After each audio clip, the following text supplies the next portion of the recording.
श्रवणजारी जय कुञ्ज बिहारी जय राधा माधव जय कुञ्ज बिहारी जय राधा माधव जय कुञ्ज बिहारी हरे कृष्णा कृष्ण कृष्ण हरे हरे हरे राम राम राम हरे हरे हरे कृष्णा कृष्ण कृष्ण हरे हरे हरे राम राम राम हरे हरे हरे कृष्णा कृष्ण कृष्ण हरे हरे हरे राम राम राम हरे हरे जय जय प्रभुपाद जय जय प्रभुपाद जय जय गुरुदेव जय जय गुरुदेव निताय गौर हरि बोल निताय गौर हरि बोल। प्रभुपाद की जय। हरे कृष्ണ। ശ്രീ ശ്രീ രാധാ ഗോവിന്ദ മന്ദിർ ഇസ്കോൺ ബാംഗ്ലൂരുവിന്റെ ഭഗവത്ഗീത ക്ലാസ്സിലേക്ക് എല്ലാവർക്കും സ്വാഗതം. ഭഗവത്ഗീതയിൽ നമുക്കറിയാം 18 അധ്യായങ്ങളുള്ള അല്ലെ. അപ്പൊ ആ 18 അധ്യായങ്ങളിൽ പ്രധാനപ്പെട്ട ശ്ലോകങ്ങളാണ് നമ്മൾ എടുക്കുന്നത്. ഭഗവത്ഗീത ഓവർവ്യൂ ആണ്. ഇത് കഴിഞ്ഞിട്ട് സെക്കൻഡ് ലെവലായിട്ട് ഡീറ്റെയിൽ ആയിട്ട് പഠിപ്പിക്കുന്നുണ്ട്. പിന്നെ എന്താണ് മൂന്നാമത്തെ ലെവലായിട്ടുണ്ട്. പിന്നെ അത് കഴിഞ്ഞിട്ട് ഭക്തി ശാസ്ത്രി ഉണ്ട്, 1 വർഷത്തോളം നിൽക്കുന്ന കോഴ്സ് ഉണ്ട്. അപ്പൊ ഇതൊക്കെ നിങ്ങൾക്ക് ഫ്രീ ആയിട്ടാണ് ചെയ്യുന്നത്. അപ്പൊ എല്ലാവരും പങ്കെടുക്കുക ഇത് കഴിഞ്ഞാലും. അപ്പൊ ഇതിൽ എന്താണ് പ്രധാനപ്പെട്ട കാര്യങ്ങൾ, പ്രധാനപ്പെട്ട ശ്ലോകങ്ങളാണ് ഈ ക്ലാസ്സിൽ ചർച്ച ചെയ്യുന്നത്. അപ്പോൾ എന്താണ് എല്ലാ ശ്ലോകങ്ങളും എടുത്തിട്ട് 1 മണിക്കൂർ കൊണ്ട് സ്ലൈഡൊക്കെ കാണിച്ചിട്ട് തീർക്കൽ കുറച്ച് പ്രയാസം പിടിച്ചാണ്. അതുകൊണ്ട് പ്രധാനപ്പെട്ട ശ്ലോകങ്ങൾ ഓരോരോ അധ്യായത്തിലുള്ളതും നമ്മൾ ഓരോ ദിവസം ചർച്ച ചെയ്യുന്നു. അപ്പോൾ 18 ദിവസം കൊണ്ട് 18 അധ്യായങ്ങളും നമ്മൾ എടുക്കുന്നതാണ്. അപ്പോൾ ഓരോരോ അധ്യായത്തിൽ നിന്നും ക്വിസ് ഉണ്ടാവും. അപ്പോൾ അത് ചെയ്യേണ്ട വിധം കുറച്ച് കഴിഞ്ഞിട്ട് അഡ്മിൻ കാണിച്ചു തരും നിങ്ങൾക്ക് അങ്ങനെ ചെയ്യേണ്ട രീതിയൊക്കെ. അപ്പൊ അങ്ങനെ 18 ക്വിസ് ചെയ്ത് കഴിഞ്ഞാൽ നിങ്ങൾക്ക് സർട്ടിഫിക്കറ്റ് ഡൗൺലോഡ് ചെയ്തിട്ട് എടുക്കാം ഇതിൽ നിന്ന്. അപ്പോൾ എല്ലാവരും 18 ദിവസവും പങ്കെടുക്കുക. 18 ദിവസവും പങ്കെടുത്തു കഴിഞ്ഞാൽ നമുക്ക് എന്താണ് കുറച്ച് കാര്യങ്ങൾ അങ്ങ് മനസ്സിലാക്കാൻ പറ്റും. ഓരോരോ അധ്യായങ്ങളിലായിട്ടാണ് ഭഗവാൻ ഓരോരോ ഉപദേശങ്ങൾ തരുന്നത്. അപ്പോൾ 18 ദിവസവും എല്ലാവരും ക്ഷമയോടെ എന്താണ് ഇതിൽ പങ്കെടുക്കുക. നമുക്ക് ഒരു ദിവസം നമ്മൾ കുറേ സമയങ്ങൾ വെറുതെ ചെലവഴിക്കുന്നുണ്ട് അല്ലെ. 1 മണിക്കൂർ ഭഗവാനെ കുറിച്ചുള്ള കാര്യങ്ങൾ ഭഗവാന് വേണ്ടിയിട്ടില്ല, അത് നമുക്കാണ്. നമ്മൾ നാളത്തെ അധ്യായത്തിലൊക്കെ പഠിക്കും. നമ്മുടെ തന്നെ ഉന്നതിക്ക് വേണ്ടിയിട്ടുള്ള കാര്യങ്ങളാണ് നമ്മൾ ചെയ്യുന്നത്. ഹരേ കൃഷ്ണ. മാതാജി സ്ക്രീന് കാണാലോ അല്ലെ. ഹരേ കൃഷ്ണ. ഹരേ കൃഷ്ണ പ്രഭുജി കാണാം. ഹരേ കൃഷ്ണ. ഓമജ്ഞാനതിമിരാന്ധസ്യ അനനാഞ്ജനാശലാകയാ ചക്ഷുരുന്മീലിതം യേന തസ്മൈ ശ്രീഗുരുവേ നമഃ. ശ്രീചൈതന്യമനോഭീഷ്ടം സ്ഥാപിതം യേന ഭൂതലേ സ്വയം രൂപകഥാ മഹ്യം ദദാതി സ്വപദാന്തികം. വന്ദേഹം ശ്രീഗുരു ശ്രീയുതാപദകമലം ശ്രീഗുരു വൈഷ്ണവാംശ ശ്രീരൂപം സാഗ്രജാതം സഗണരഘുനാഥാന്വിതം തം സജീവം സാദ്വൈതം സാവധൂതം പരിജനസഹിതം കൃഷ്ണ ചൈതന്യദേവം ശ്രീരാധാ കൃഷ്ണ പാദാം സഗണലളിതാം ശ്രീവിശാഖാന്വിതാം. ഹേ കൃഷ്ണ കരുണാ സിന്ധു ദീനബന്ധു ജഗത്പദേ ഗോപേശ ഗോപികാകാന്ത രാധാകാന്ത നമസ്തുതേ. തപ്ത കാഞ്ചന ഗൗരാംഗീ രാധേ വൃന്ദാവനേശ്വരി ഋഷഭാനുസുതേ ദേവി പ്രണമാമി ഹരിപ്രിയേ. വാഞ്ചാകൽപതരൂപശ്ച കൃപാ സിന്ധുഭ്യേവ ച പതിതാനാം പാവനേഭ്യോ വൈഷ്ണവേഭ്യോ നമോ നമഃ. പഞ്ചതത്വാത്മകം കൃഷ്ണം ഭക്തരൂപാസ്വരൂപകം ഭക്താവതാരം ഭക്താഖ്യാം നമാമി ഭക്തശക്തിയും. നിത്യാനന്ദമഹനൗമി സർവാനന്ദകരം പരം ഹരിനാമ പദം ദേവം അവധൂത ശിരോമണി നമോ മഹാവതിന്യായ കൃഷ്ണ പ്രേമ പ്രദായതേ കൃഷ്ണായ കൃഷ്ണ ചൈതന്യ നാംനേ ഗൗരിഷ നമ ഓം വിഷ്ണുപാദായ കൃഷ്ണപൃഷ്ഠായ ഭൂതലേ ശ്രീമതേ ഭക്തിവേദാന്ത സ്വാമിന്യതി നാമിനെ നമസ്തേ സാരസ്വതേ ദേവി ഗൗരവാണി പ്രചാരിണി നിർവിശേഷ ശൂന്യവാദി പാശ്ചാത്യദേശധാരിണി ജയ ശ്രീ കൃഷ്ണ ചൈതന്യ പ്രഭു നിത്യാനന്ദ ശ്രീ അദ്വൈത ഗദാധര ശ്രീവാസാദി ഗൗരഭക്തവൃന്ദ ഹരേ കൃഷ്ണ കൃഷ്ണ കൃഷ്ണ ഹരേ ഹരേ ഹരേ രാമ രാമ രാമ ഹരേ ഹരേ ഗുരുവേ ഹരിചന്ദ്രായ രാധികായ തദാലയേ കൃഷ്ണായ കൃഷ്ണഭക്തായ തദ്ഭക്തായ നമോ നമഃ.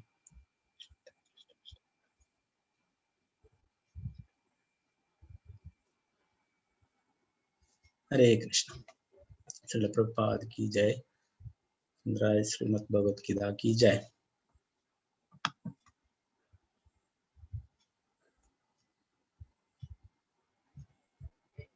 നമ്മൾ പഠിക്കുന്നത് ഭഗവത്ഗീത യഥാരൂപം. ഇസ്കോണിന്റെ ഫൗണ്ടർ ആചാര്യരായിട്ടുള്ള AC ഭക്തിവേദാന്ത സ്വാമി ശ്രീല പ്രഭുപാദ്, അദ്ദേഹമാണ് ഇതിന് ഭാവാർത്ഥമൊക്കെ എഴുതിയിട്ടുള്ളത്. അപ്പോൾ നമുക്കറിയാം കുറെ ഭഗവത്ഗീതക്ക് കുറെ വ്യാഖ്യാനങ്ങളുണ്ട് അല്ലെ. മലയാളത്തിൽ തന്നെ കുറെ വ്യാഖ്യാനങ്ങളുണ്ട്, പല ആചാര്യന്മാരും എഴുതിയിട്ടുണ്ട്. അപ്പൊ ഇത് വളരെ ലളിതമായിട്ടുള്ള രീതിയിൽ ഓരോരോ വാക്കുകളുടെ അർത്ഥങ്ങളും അതിന്റെ വിവർത്തനവും ഭാവാർത്ഥവും ഒക്കെ നമുക്ക് അത്ര എളുപ്പത്തിൽ മനസ്സിലാകുന്ന രീതിയിലാണ് ഈ ഭഗവത്ഗീത യഥാരൂപത്തില് ഉൾപ്പെടുത്തിയിട്ടുള്ളത്. അപ്പൊ ഇത് നിങ്ങൾക്ക് ഈ ഗ്രന്ഥം ഇല്ലാത്തവർക്ക് നിങ്ങൾക്ക് ഓൺലൈനിൽ വായിക്കാം. അതുകൂടാതെ കൊറിയറിൽ വരുത്തിക്കുകയും ചെയ്യാം. നിങ്ങൾക്ക് ഇസ്കോൺ മാംഗ്ലൂരു ഒരു സെറ്റായിട്ട് ഭഗവത്ഗീത ജപമാല ജപസഞ്ചി ഇതെല്ലാം കൂടിയായിട്ട് ഒരു സെറ്റായിട്ട് അയക്കുന്നുണ്ട്. അപ്പൊ അതിന്റെ ലിങ്ക് നിങ്ങൾക്ക് വാട്സാപ്പിൽ ഷെയർ ചെയ്യും. അപ്പൊ ആവശ്യമുള്ളവർക്ക് അതിനെ വരുത്തിക്കാം. അല്ലാത്തവർക്ക് നിങ്ങൾക്ക് ഓൺലൈനിൽ പോയിട്ട് വായിക്കാൻ പറ്റും.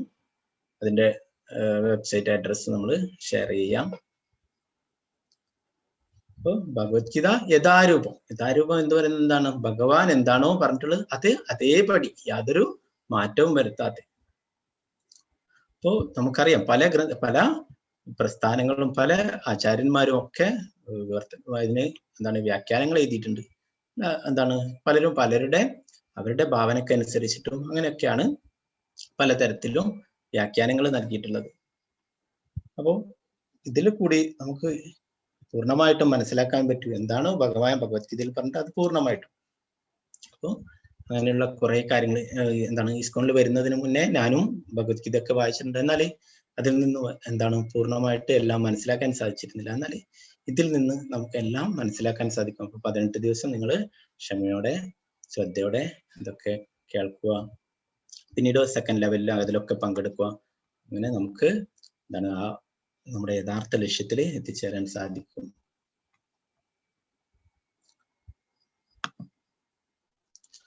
ശ്രീല പ്രഭുപാദരെ കുറിച്ചിട്ട് നമ്മുടെ ആചാര്യനെ കുറിച്ചിട്ട് കുറച്ച് കാര്യങ്ങൾ നമുക്ക് ചർച്ച ചെയ്യാം അല്ലെ. നമ്മളെ ഒരു ടീച്ചറെ കുറിച്ച് നമ്മൾ സാധാ സ്കൂളിൽ തന്നെ ആകുമ്പോൾ നമ്മൾ ആ ടീച്ചറെ അറിയണം അല്ലെ. ഈ ആത്മീയമായിട്ടുള്ള കാര്യങ്ങൾ നമുക്ക് പറഞ്ഞു തരുന്ന ശ്രീല പ്രഭുപാദരെ കുറിച്ചിട്ട് കുറച്ച് കാര്യങ്ങൾ നോക്കാം. നിങ്ങളൊക്കെ കണ്ടിട്ടുണ്ടാവും, കഴിഞ്ഞ ദിവസം ന്യൂസിലൊക്കെ കാണിച്ചിട്ടുണ്ടായിരുന്നു. 1-ാം തീയതി 31-ാം തീയതി ആഗസ്റ്റ് 31-ാം തീയതി ആയിരുന്നു ശ്രീല പ്രഭുപാദരുടെ 125ാമത്തെ ആവിർഭാവ ദിനം. അതിനോടനുബന്ധിച്ചിട്ട് അദ്ദേഹം ലോകം മുഴുവൻ കൃഷ്ണാബോധം പ്രചരിപ്പിക്കുകയുണ്ടായി. എല്ലാവർക്കും അമേരിക്ക പോലുള്ള രാജ്യങ്ങൾ എല്ലായിടത്തും പോയിട്ട് അത് ഡീറ്റെയിൽ ആയിട്ട് പിന്നെ കുറച്ച് കഴിഞ്ഞിട്ട് പറഞ്ഞുതരാം. അപ്പൊ അതിനോടൊക്കെ അത്രയും സേവനങ്ങൾ ചെയ്തതാണ്. അതിനെ ഓർമ്മിക്കാനായിട്ട് ഭാരത സർക്കാർ 125ാമത്തെ വാർഷികം പ്രമാണിച്ച് 125 രൂപയുടെ നാണയം ഇറക്കുകയുണ്ടായി. പ്രധാനമന്ത്രി പ്രഭുപാദരെ കുറിച്ച്, പ്രഭുപാദർ ചെയ്ത സേവനങ്ങളെ കുറിച്ചൊക്കെ പറഞ്ഞിട്ടുണ്ടായിരുന്നു. നിങ്ങളൊക്കെ ന്യൂസിലൊക്കെ കണ്ടിട്ടുണ്ടാവും. അപ്പോ അത്രയും പ്രധാനപ്പെട്ട ആചാര്യനാണ് നമുക്കൊക്കെ. ഞാനിവിടെ ഇരുന്നിട്ട് പറയുന്നുണ്ടെങ്കിൽ അതിന് കാരണം പ്രഭുപാദരുടെ കാരുണ്യമാണ്. പ്രഭുപാദരില്ലായിരുന്നെങ്കിൽ നമുക്ക് ഭഗവത്ഗീത എന്താണെന്ന് യഥാർത്ഥമായിട്ട് മനസ്സിലാക്കാൻ സാധിക്കാമായിരുന്നില്ല. പ്രഭുപാദരെ കുറിച്ച് കുറച്ച് കാര്യങ്ങൾ നമുക്ക് നോക്കാം. പ്രഭുപാദർ ഒരു വൈഷ്ണവ കുടുംബത്തിൽ തന്നെയായിരുന്നു പിറന്നിട്ടുണ്ടായിരുന്നു. അപ്പം കുട്ടിക്കാലത്ത് തന്നെ അച്ഛനും അമ്മയും ഒക്കെ രാധാകൃഷ്ണന്മാരുടെ ഭക്തന്മാരായിരുന്നു. കുട്ടിക്കാലത്ത് തന്നെ അവര് പൂജകൾ ചെയ്യുന്നതും ഇതൊക്കെ കണ്ടിട്ടാണ് പ്രഭുപാദര് വളർന്നു വന്നിട്ടുണ്ടായിരുന്നത്. ഒരിക്കല പ്രഭുപാദര് കുട്ടിയായിരിക്കുന്ന പ്രഭുപാദര് ജഗന്നാഥ രഥോത്സവം കാണുകയുണ്ടായി. അപ്പൊ അച്ഛനോട് ആവശ്യപ്പെട്ടു, എനിക്ക് ഇതുപോലെ ഒരു രഥം വേണം, എനിക്കും ഭഗവാനെ ഈ രഥത്തിലിരുത്തിയിട്ട് വലിച്ചു കൊണ്ടുപോകണം എന്ന് പറയുകയുണ്ടായി. 5 വയസ്സുള്ള കുട്ടി അല്ലെ. നമ്മുടെ വീടുകളിലൊക്കെയുള്ള കുട്ടികളൊക്കെ എന്താണ് പലതരത്തിലുള്ള ടോയ്സിന് ആവശ്യപ്പെടും അല്ലെ. കാർ വേണം, സൈക്കിൾ വേണം, അത് വേണം, ഇത് വേണം ഒക്കെ പറയാം അല്ലെ. എന്നാൽ ആ കളിക്കുന്ന പ്രായത്തിലും പ്രഭുപാദർ ആവശ്യപ്പെട്ടിട്ടുള്ളത് ഭഗവാന് സേവനങ്ങൾ ചെയ്യാൻ വേണ്ടിയിട്ട്, ഭഗവാനെ ഇരുത്തിയിട്ട് വലിച്ചു കൊണ്ടുപോകാനായിട്ട് ഒരു രഥം ഉണ്ടാക്കി തരണം എന്ന് പറഞ്ഞു. അങ്ങനെ അദ്ദേഹത്തിന്റെ പിതാവ് ഒരു മരത്തിനെ കൊണ്ട് ഒരു രഥമൊക്കെ ഉണ്ടാക്കിയിട്ട് നൽകുകയുണ്ടായി. അങ്ങനെ ആ കൂട്ടുകാരെയൊക്കെ കൂട്ടിയിട്ട് ആ രഥത്തിൽ ഭഗവാനെ ഇരുത്തിയിട്ട് വലിച്ചു കൊണ്ടുപോവുകയുണ്ടായി.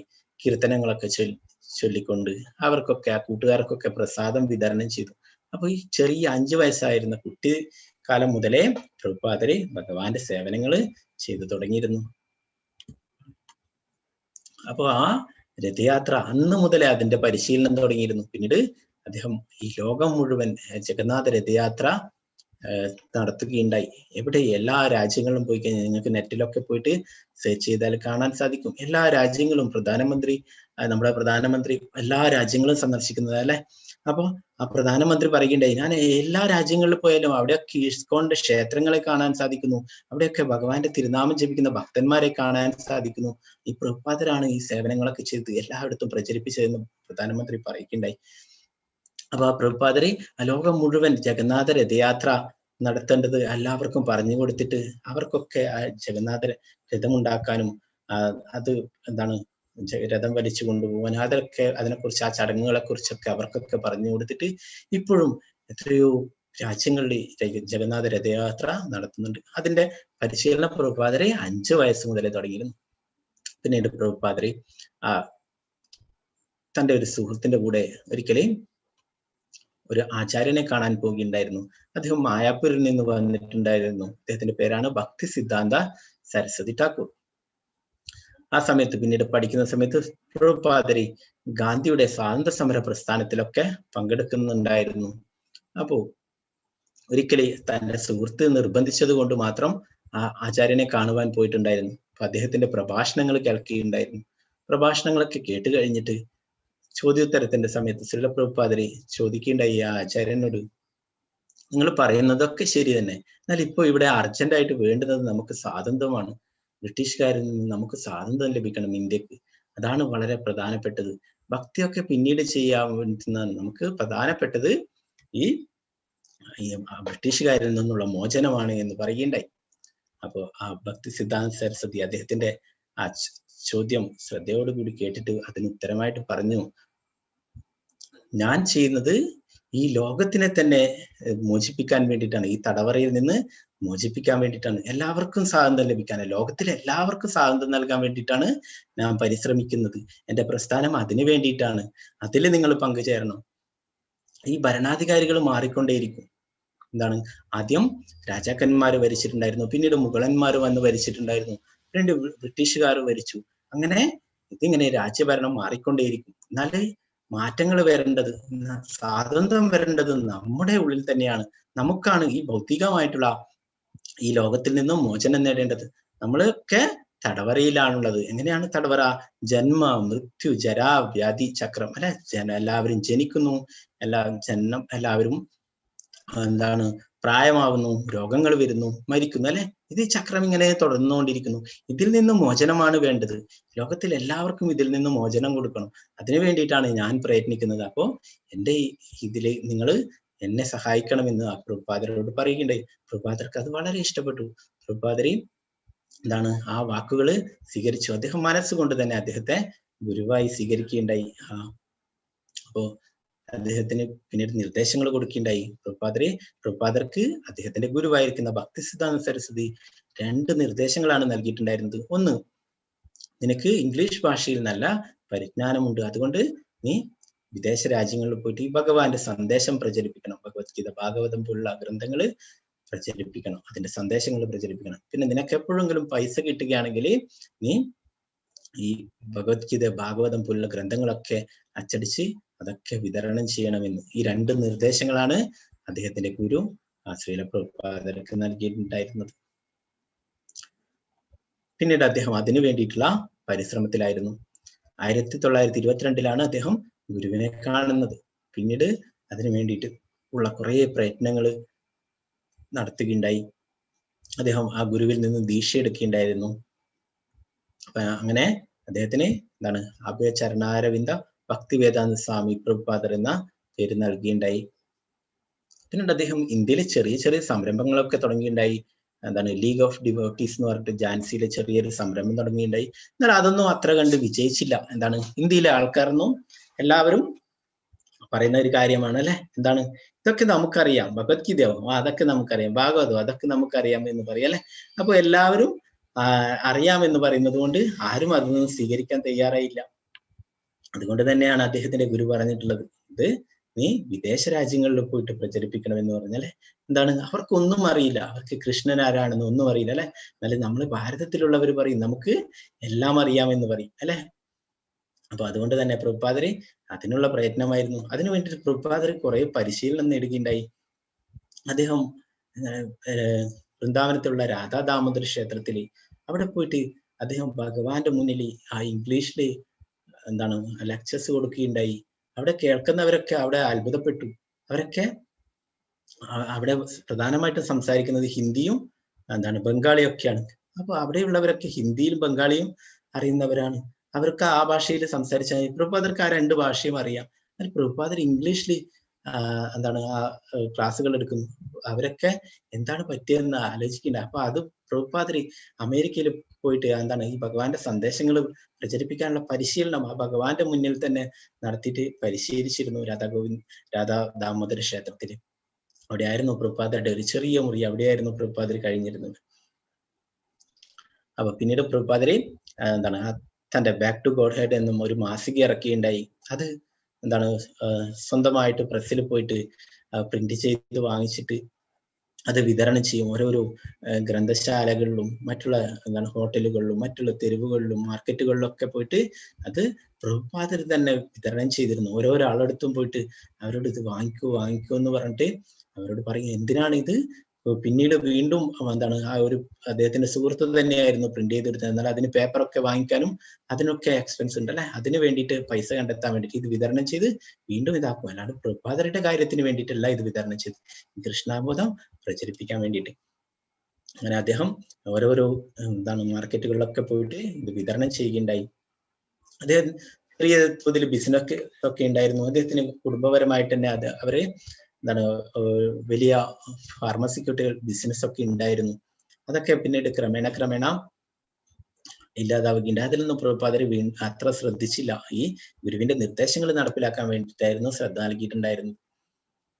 അങ്ങനെ കുറെ കാലം അതിനുള്ള പെർമിഷൻ ലഭിക്കാൻ വേണ്ടിയിട്ട് ഡൽഹിയിലെ അമേരിക്കൻ എംബസിയിൽ കയറി ഇറങ്ങുകയുണ്ടായി. ആ യാത്ര രഹസ്യമാക്കി കിട്ടുവാൻ വേണ്ടിയിട്ട്. എന്നാൽ അവര് നൽകിയില്ല. അപ്പോൾ പ്രഭുപാദർക്ക് പ്രായം 70 വയസ്സായിരുന്നു. 70 വയസ്സ് പ്രായമുള്ള ഒരാള് തനിച്ചിട്ട് അമേരിക്ക പോലുള്ള ആ രാജ്യത്ത് പോകുന്നു. എന്താണ് അവിടെയൊക്കെ കൊടും ശൈത്യമാണ് അല്ലെ, അത്രയും തണുപ്പാണ്. ഇത്രയും ഈ പ്രായമായ അവസ്ഥയിൽ അവിടെ പിടിച്ചു നിൽക്കലൊക്കെ പ്രയാസമാണ് അല്ലെ. അവരതിന് പെർമിഷൻ നൽകിയിട്ടുണ്ടായില്ല. കുറെ കാലം പ്രഭുപാദര് മാസങ്ങളോളം ആ ഓഫീസർമാരുടെ കൂടെ എന്താണ് അവരോട് ഇങ്ങനെ അപേക്ഷിച്ചുകൊണ്ടേയിരുന്നു. എനിക്ക് ഒരു പ്രാവശ്യമെങ്കിലും നിങ്ങൾ പോകാൻ അവസരം ഉണ്ടാക്കി തരണം. അങ്ങനെ അവസാനം പ്രഭുപാദർ നിരന്തരം അവരോട് ആവശ്യപ്പെട്ടതിന്റെ പ്രകാരം പെർമിഷൻ കൊടുക്കുകയുണ്ടായി. അങ്ങനെ ഒരു ജലദൂത എന്ന ചരക്ക് കപ്പലിൽ പ്രഭുപാദര് അമേരിക്കയിലേക്ക് പോവുകയുണ്ടായി. 1965 കൽക്കട്ടയിൽ നിന്നും ജലദൂത എന്ന ചരക്ക് കപ്പലിൽ അമേരിക്കയിലേക്ക് പുറപ്പെട്ടു. അപ്പോ അങ്ങനെ പുറപ്പെട്ടിട്ട് എന്താണ് അദ്ദേഹത്തിന് ശ്രീമദ് ഭാഗവതം ഗ്രന്ഥം ബോംബെയിൽ നിന്നും പ്രിന്റ് ചെയ്തിട്ട് കിട്ടാനുണ്ടായിരുന്നു. അപ്പൊ അതിനു വേണ്ടിയിട്ട് ഒരു ദിവസം അദ്ദേഹം ഇവിടെ കൊച്ചിയിലും വെയിറ്റ് ചെയ്തിട്ടുണ്ടായിരുന്നു. കൊച്ചി തുറമുഖത്ത് ഒരു ദിവസം പ്രഭുപാദർ ഇവിടെ തങ്ങിയിട്ടുണ്ടായിരുന്നു. പ്രഭുപാദര് കേരളത്തെ വളരെ ഇഷ്ടപ്പെട്ടു. കേരളത്തിലെ ആളൊക്കെ എന്താണ് ആരോഗ്യപരമായിട്ട് വളരെ ശ്രദ്ധയുള്ള ആൾക്കാരാണ്, നല്ല വൃത്തിയുള്ള ആൾക്കാരാണ് എന്നൊക്കെ പ്രഭുപാദർ പറഞ്ഞിട്ടുണ്ടായിരുന്നു. കേരളത്തിലെ ബനാന വളരെ ഇഷ്ടപ്പെട്ടു എന്നൊക്കെ പറഞ്ഞിട്ട് അദ്ദേഹം എഴുതിയിട്ടുണ്ടായിരുന്നു. ആ പ്രഭുപാദരുടെ ഓർമ്മക്കായിട്ട് അവിടെ ഭക്തന്മാരെ അവിടെ ഒരു സ്തൂപം സ്ഥാപിച്ചിട്ടുണ്ട്. അവിടെ ഇന്നത്തെ ആയിരുന്നില്ല, അന്ന് തുറമുഖം മട്ടാഞ്ചേരി എന്ന് പറയുന്ന സ്ഥലത്തായിരുന്നു. അപ്പൊ അവിടെ പ്രഭുപാദരെ ഓർമ്മക്കായിട്ട് ഒരു സ്തൂപമൊക്കെ നിർമ്മിച്ചിട്ടുണ്ടായിരുന്നു. പ്രഭുപാദരെ ഈ കേരളത്തിലും വന്നിട്ടുണ്ടായിരുന്നു. പ്രഭുപാദർ യഥാർത്ഥത്തിൽ കേരളത്തിൽ നിന്നാണ് ആ ശ്രീമദ് ഭാഗവതം ഗ്രന്ഥം അല്ലെ. ശ്രീമദ് ഭാഗവതം എന്ന് പറഞ്ഞാൽ സാക്ഷാൽ ഭഗവാൻ തന്നെയാണ് അല്ലെ. ഭാഗവതം, ആ ശ്രീമദ് ഭാഗവതം എടുത്തിട്ട് അമേരിക്കയിലേക്ക് യാത്രയായത് കൊച്ചിയിൽ നിന്നാണ്.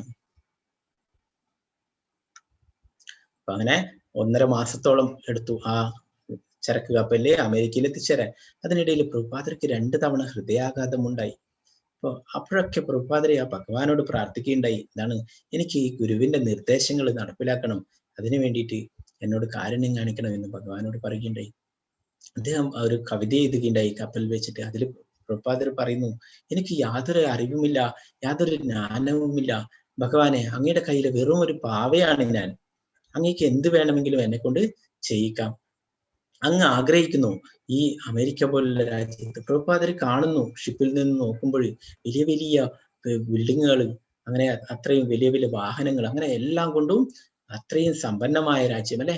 ഈ ഭാരതത്തിലെ ആൾക്കാരോട് ഈ ഇത് ഭഗവത്ഗീത ഭാഗവതം പറഞ്ഞു കൊടുത്തിട്ട് അവര് സ്വീകരിക്കുന്നില്ല അല്ലെ. അപ്പോഴെല്ലാം കൊണ്ടും എല്ലാം പൈസയും എല്ലാം, എല്ലാ സമ്പത്തും എല്ലാ സൗകര്യങ്ങളുമുള്ള ആ അമേരിക്ക പോലുള്ള രാജ്യത്ത് പോയിട്ട് ഈ ഭക്തി അല്ലെങ്കിൽ ഭഗവത്ഗീത ഭാഗവതം എന്ന് പറഞ്ഞാൽ അവരെങ്ങനെ സ്വീകരിക്കും അല്ലെ. പ്രഭുപാദർ ചിന്തിച്ചു, ഭഗവാനോട് പ്രാർത്ഥിച്ചു, അങ്ങ് ആഗ്രഹിക്കുന്നുവോ അങ്ങയുടെ ഈ സന്ദേശം ഇവിടെയുള്ള ജനങ്ങളൊക്കെ സ്വീകരിക്കണമെന്ന്, എങ്കിൽ അങ്ങ് കാരുണ്യം കാണിക്കണം അവരോട്, അവർക്കൊക്കെ അങ്ങയുടെ സന്ദേശങ്ങൾ മനസ്സിലാക്കാൻ വേണ്ടിയിട്ടുള്ള ആ ശ്രദ്ധ കൊടുക്കണം, എനിക്ക് അവരോടൊക്കെ ഈ അങ്ങയുടെ സന്ദേശങ്ങൾ പ്രചരിപ്പിക്കാൻ വേണ്ടിയിട്ടുള്ള ആ കഴിവ് തരണമെന്ന് പ്രഭുപാദരെ ഭഗവാനോട് പ്രാർത്ഥിക്കുകയുണ്ടായി ആ കപ്പലിൽ വെച്ചിട്ട്. അങ്ങനെ പ്രഭുപാദർ അവിടെ ഇറങ്ങി. എന്താണ്, ആ എവിടെയും ഒരു യാതൊരു പരിചയമില്ലാത്ത സ്ഥലം അല്ലെ. അപ്പൊ അങ്ങനെ പ്രഭുപാദർ അവിടെ നിന്ന് ഒറ്റയ്ക്ക് തന്നെ എന്താണ് ഒരു കർത്താലും എടുത്തിട്ട് അവിടെ ഹരേ കൃഷ്ണ മഹാമന്ത്രം ചൊല്ലിക്കൊണ്ട് ആ എന്താണ് നഗരത്തിലൂടെ നടക്കുവാൻ തുടങ്ങി. അങ്ങനെ അദ്ദേഹം എന്താണ് ആരും ഉണ്ടായിരുന്നില്ല, ഒറ്റയ്ക്കാണ് പ്രഭുപാദർ എത്തി തുടങ്ങിയത്. പ്രഭുപാദർ കയ്യില് ഇന്ത്യയിൽ നിന്ന് പോകുമ്പോൾ വെറും 40 രൂപ, ഇന്ത്യൻ രൂപ 40 രൂപ മാത്രമേ ഉണ്ടായിരുന്നുള്ളൂ, വേറെ ഒന്നും ഉണ്ടായിരുന്നില്ല. പ്രഭുപാദർ ധാരാളം ആൾക്കാരുടെ അടുത്ത് സഹായത്തിന് വേണ്ടിയിട്ട് അഭ്യർത്ഥിച്ചിട്ടുണ്ടായിരുന്നു. ഇന്ത്യയിലെ പ്രധാനമന്ത്രിമാരെയൊക്കെ പോയിട്ട് കാണുകയുണ്ടായി. ഈ ഭഗവത്ഗീത സന്ദേശങ്ങൾ എല്ലായിടത്തും പ്രചരിപ്പിക്കണം, നമ്മുടെ സ്കൂളുകളിലും കോളേജിലും ഒക്കെ പഠിപ്പിക്കണം എന്നൊക്കെ പറഞ്ഞിട്ട് പ്രഭുപാദർ അന്നു മുതലേ എല്ലാവരുടെ അടുത്തും ആവശ്യപ്പെട്ടിരുന്നു. എന്നാൽ ആരും വേണ്ടത്ര പരിഗണിച്ചിട്ടുണ്ടായിരുന്നില്ല അതൊന്നും. പ്രഭുപാദര് അമേരിക്കയിൽ പോയിട്ട് സങ്കീർത്തനം ചെയ്തിട്ട് ഇങ്ങനെ എപ്പോഴും വീതികളിലൂടെ ഒക്കെ പോകുമായിരുന്നു. അങ്ങനെ കുറെ ആൾക്കാർ അതിൽ ആകൃഷ്ടരായിട്ട് പ്രഭുപാദരൻ, അവരൊക്കെ എന്താണ് അവിടെയൊക്കെ മദ്യപിച്ചിരുന്നു, ബാറുകളിൽ മദ്യപിച്ചിരുന്നവരൊക്കെ ഈ സംഗീതം കേട്ടിട്ട്, ഈ ഹരേ കൃഷ്ണ മഹാമന്ത്രം കേട്ടിട്ട് പ്രഭുപാദരുടെ കൂടെ അവര് പുറകിൽ കൂടിയിട്ട് നൃത്തം ചെയ്യാൻ തുടങ്ങി. എന്താണ്, അവര് വെറുതെ തമാശക്ക് ചേർന്നതാണ്. എന്നാൽ അവർ ചെയ്തത് എന്താണ്, ആ ഭഗവാന്റെ സേവനം തന്നെയാണ്. ഭഗവാന്റെ കീർത്തനം ചെയ്യുമ്പോൾ അതിന്റെ കൂടെ നൃത്തം ചെയ്യുകയുണ്ടായി. അറിയാതെ തന്നെ അവര് ഭഗവാന്റെ സേവനങ്ങളെ ചെയ്ത് അങ്ങനെ ക്രമേണ അവരൊക്കെ മാറി. മദ്യവും മയക്കുമരുന്നും ഒക്കെ കഴിച്ചിരുന്ന അവരൊക്കെ അത് നിർത്തിയിട്ട് പിന്നെ പ്രഭുപാദരുടെ ഈ കീർത്തനം ചൊല്ലുന്നതിന്റെ കൂടെയും ഭാഗവതം ക്ലാസ്, ഭഗവത്ഗീത ക്ലാസ്സുകളൊക്കെ കേൾക്കുന്നതിലൊക്കെ ശ്രദ്ധിച്ചു. അപ്പൊ അവര് പിന്നീട് എന്താണ് ആ മദ്യപിക്കുകയോ അങ്ങനെയുള്ള ദുശ്ശീലങ്ങളൊന്നും ഇല്ലാതെ പ്രഭുപാദരുടെ കൂടി. അപ്പൊ അവര് കാണുന്നു പ്രഭുപാദരുടെ കൂടെ ഇവരൊക്കെ സങ്കീർത്തനം ചെയ്തിട്ട് പോകുന്നു, ഹരേ കൃഷ്ണ മഹാമന്ത്രം ചൊല്ലിക്കൊണ്ട് അവരൊക്കെ നൃത്തം വെക്കുന്നു സന്തോഷത്തോടെ. അപ്പൊ അവരുടെ കൂട്ടുകാർ ബാറിൽ നിന്ന് നോക്കുന്നുണ്ടായിരുന്നു. അവര് വിചാരിച്ചു, എന്താണ് ഇവര് കുറെ കാലമായിട്ട് നമ്മളെ അടുത്തേക്കൊന്നും വരുന്നില്ല, മദ്യപിക്കുന്നില്ല, മയക്കുമരുന്ന് അടിക്കുന്നില്ല, ഒന്നും ലഹരികളൊന്നും ഉപയോഗിക്കുന്നില്ല, എന്നാൽ ഇവര് എപ്പോഴും ആനന്ദത്തിലാണ്, ഇവർ എപ്പോഴും നൃത്തം ചെയ്യുന്നു, എപ്പോഴും കീർത്തനങ്ങൾ ചൊല്ലുന്നു, ഇവർക്ക് എന്താണ് അതിന്റെ സീക്രട്ട് എന്താണെന്ന് അവരുടെ അടുത്ത് തന്നെ അന്വേഷിക്കുകയുണ്ടായി.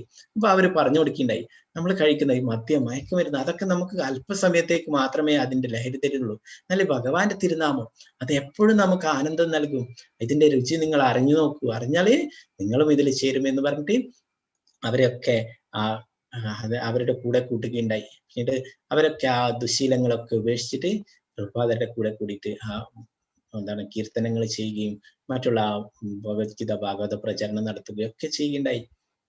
പ്രഭുപാദർ ആദ്യം തന്നെ പോയിട്ട് അവിടെ ഏറ്റവും അധപ്പതിച്ചിരിക്കുന്ന ഹിപ്പികൾ എന്ന് പറഞ്ഞിട്ട് ഒരു വർഗം ഉണ്ടായിരുന്നു, ഒരു എന്താണ് സമൂഹം. അവരെന്താണ് എല്ലാവരും 16, 18, 20 ഒക്കെ പ്രായമുള്ള കുട്ടികൾ, അവരൊക്കെ എല്ലാവരും എന്താണ് സമൂഹം പുറന്തള്ളിയ വീട്ടുകാരൊക്കെ പുറന്തള്ളിയവരെ മദ്യവും മയക്കുമരുന്നും ഒക്കെ കഴിച്ചിട്ട് കുത്തഴിഞ്ഞ ജീവിതം നയിച്ചിരുന്ന ആ ഹിപ്പികളെയാണ് പ്രഭുപാദരി ആദ്യം കൃഷ്ണാബോധം നൽകി അവരൊക്കെ ഹാപ്പി ആക്കി മാറ്റിയത്.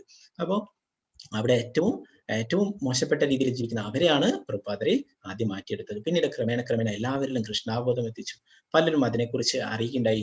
പ്രഭുപാദരുടെ അവിടെ ടൗൺസൺ സ്ക്വയർ പാർക്ക് എന്ന ഒരു പാർക്കിൽ വലിയൊരു സങ്കീർത്തനം നടത്തുകയുണ്ടായി. ആയിരക്കണക്കിന് ആൾക്കാർ പങ്കെടുത്തു. എല്ലാ മാധ്യമങ്ങളിലൂടെയും ഒക്കെ എല്ലാവരും അറിയാൻ തുടങ്ങി. ഇന്ത്യയിൽ നിന്നൊരു സ്വാമി വന്നിട്ടുണ്ട്, ഹരേ കൃഷ്ണ സങ്കീർത്തനം ചെയ്യുന്നു, ആളുകളൊക്കെ ആകർഷിക്കുന്നു എന്ന് പറഞ്ഞിട്ട് എല്ലാവരും അതിൽ ആകർഷിച്ചു വരികയുണ്ടായി. അമേരിക്കയിലുള്ള പ്രശസ്ത സംഗീതജ്ഞൻ ഉണ്ടായിരുന്നു ആ കാലത്തുള്ള ജോർജ് ഹാരിസൺ. അദ്ദേഹം പ്രഭുപാദരുടെ ഈ ഹരേ കൃഷ്ണ മന്ത്രമൊക്കെ കേട്ടിട്ട് അദ്ദേഹം ഒരു ആൽബം ചെയ്യാമെന്ന് പറഞ്ഞിട്ട് പ്രഭുപാദരെ സമീപിക്കുകയുണ്ടായി. അങ്ങനെ അദ്ദേഹം ഒരു ആൽബം നിർമ്മിക്കുകയുണ്ടായി ഹരേ കൃഷ്ണ മഹാമന്ത്രത്തിനെ ഉൾപ്പെടുത്തിയിട്ട്. പ്രഭുപാദരെ 108 രാധാകൃഷ്ണ ക്ഷേത്രങ്ങൾ നിർമ്മിക്കുകയുണ്ടായി. ഇന്ന് ലോകം മുഴുവനായിട്ട് ആയിരക്കണക്കിന് ഹരേ കൃഷ്ണ ക്ഷേത്രങ്ങളുണ്ട്, രാധാകൃഷ്ണ ക്ഷേത്രങ്ങൾ ഇപ്പോൾ ഉണ്ട്. എല്ലാ രാജ്യങ്ങളിലും ഉണ്ട്. നിങ്ങൾക്ക് ഏത് രാജ്യത്താണോ ഉള്ളത് അവിടെ നിങ്ങൾക്ക് സെർച്ച് ചെയ്താൽ കാണാൻ പറ്റും. ഇപ്പൊ അടുത്തൊരു ഒരു കുട്ടി പറഞ്ഞിട്ടുണ്ടായിരുന്നു, കഴിഞ്ഞ ക്ലാസ്സിൽ അറ്റൻഡ് ചെയ്ത കെനിയയില് അവരുടെ ഒരു കസിൻ ഉണ്ട്, അവര് ഹരേ കൃഷ്ണയെ പോക്കുണ്ട് എന്ന് പറയുകയുണ്ടായി. അപ്പൊ അങ്ങനെ എല്ലാ രാജ്യങ്ങളിലും ഉണ്ട്. ഏത് രാജ്യത്തിലൊക്കെ പ്രഭുപാദരുണ്ടോ അവിടെയൊക്കെ ഈ പ്രസ്ഥാനം വളർത്തിയെടുക്കുന്നത്. റഷ്യയിൽ ഏറ്റവും അത്രയും വിപ്ലവകരമായ കാര്യങ്ങളൊക്കെ നടന്നുകൊണ്ടിരുന്ന ആ റഷ്യയിൽ പ്രഭുപാദർ പോയിട്ടുണ്ടായിരുന്നു. അവിടെ പോയിട്ട് ഒരേ ഒരു ഭക്തനെ മാത്രമേ പ്രഭുപാദർ കണ്ടുള്ളൂ. ആ ഭക്തനോട് 3 മണിക്കൂർ അത്രയോ കൃഷ്ണാബോധത്തെ കുറിച്ച് പറഞ്ഞു കൊടുത്തിട്ടുണ്ടായിരുന്നു. പിന്നീട് ആ ഭക്തനാണ് പിന്നീട് കുറെ ധാരാളം ഡിവോട്ടീസിനെ ഉണ്ടാക്കി. റഷ്യ മുഴുവൻ അത്രയും ഹരേ കൃഷ്ണ ഭക്തന്മാരുണ്ട്. നിങ്ങൾക്ക് വൃന്ദാവനത്തിൽ മായാപൂരിലൊക്കെ പോയാൽ കാണാൻ പറ്റും.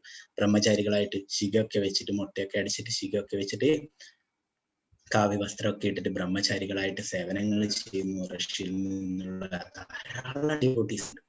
പ്രഭുപാദരെ ലോകം മുഴുവൻ കൃഷ്ണാബോധം പ്രചരിപ്പിക്കുകയുണ്ടായി.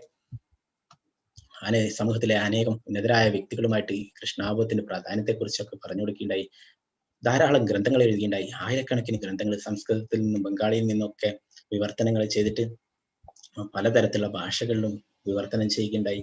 നമുക്ക് ഭഗവത്ഗീത തന്നെ 85ഓളം ഭാഷകളിൽ തർജ്ജമ ചെയ്തിട്ടുണ്ട്. സംസ്കൃതത്തിൽ നിന്നും 85ഓളം ഭാഷകളിൽ, എല്ലാ ഭാഷകളിലും. ചില രാജ്യങ്ങളിലൊക്കെ ലിപി ഇല്ലാത്ത സ്ഥലങ്ങളിൽ ആ ഭക്തന്മാർ തന്നെ ലിപിയൊക്കെ ഉണ്ടാക്കിയിട്ട് അങ്ങനെ ഭഗവത്ഗീത പ്രിന്റ് ചെയ്ത് വിതരണം ചെയ്യുകയുണ്ടായി.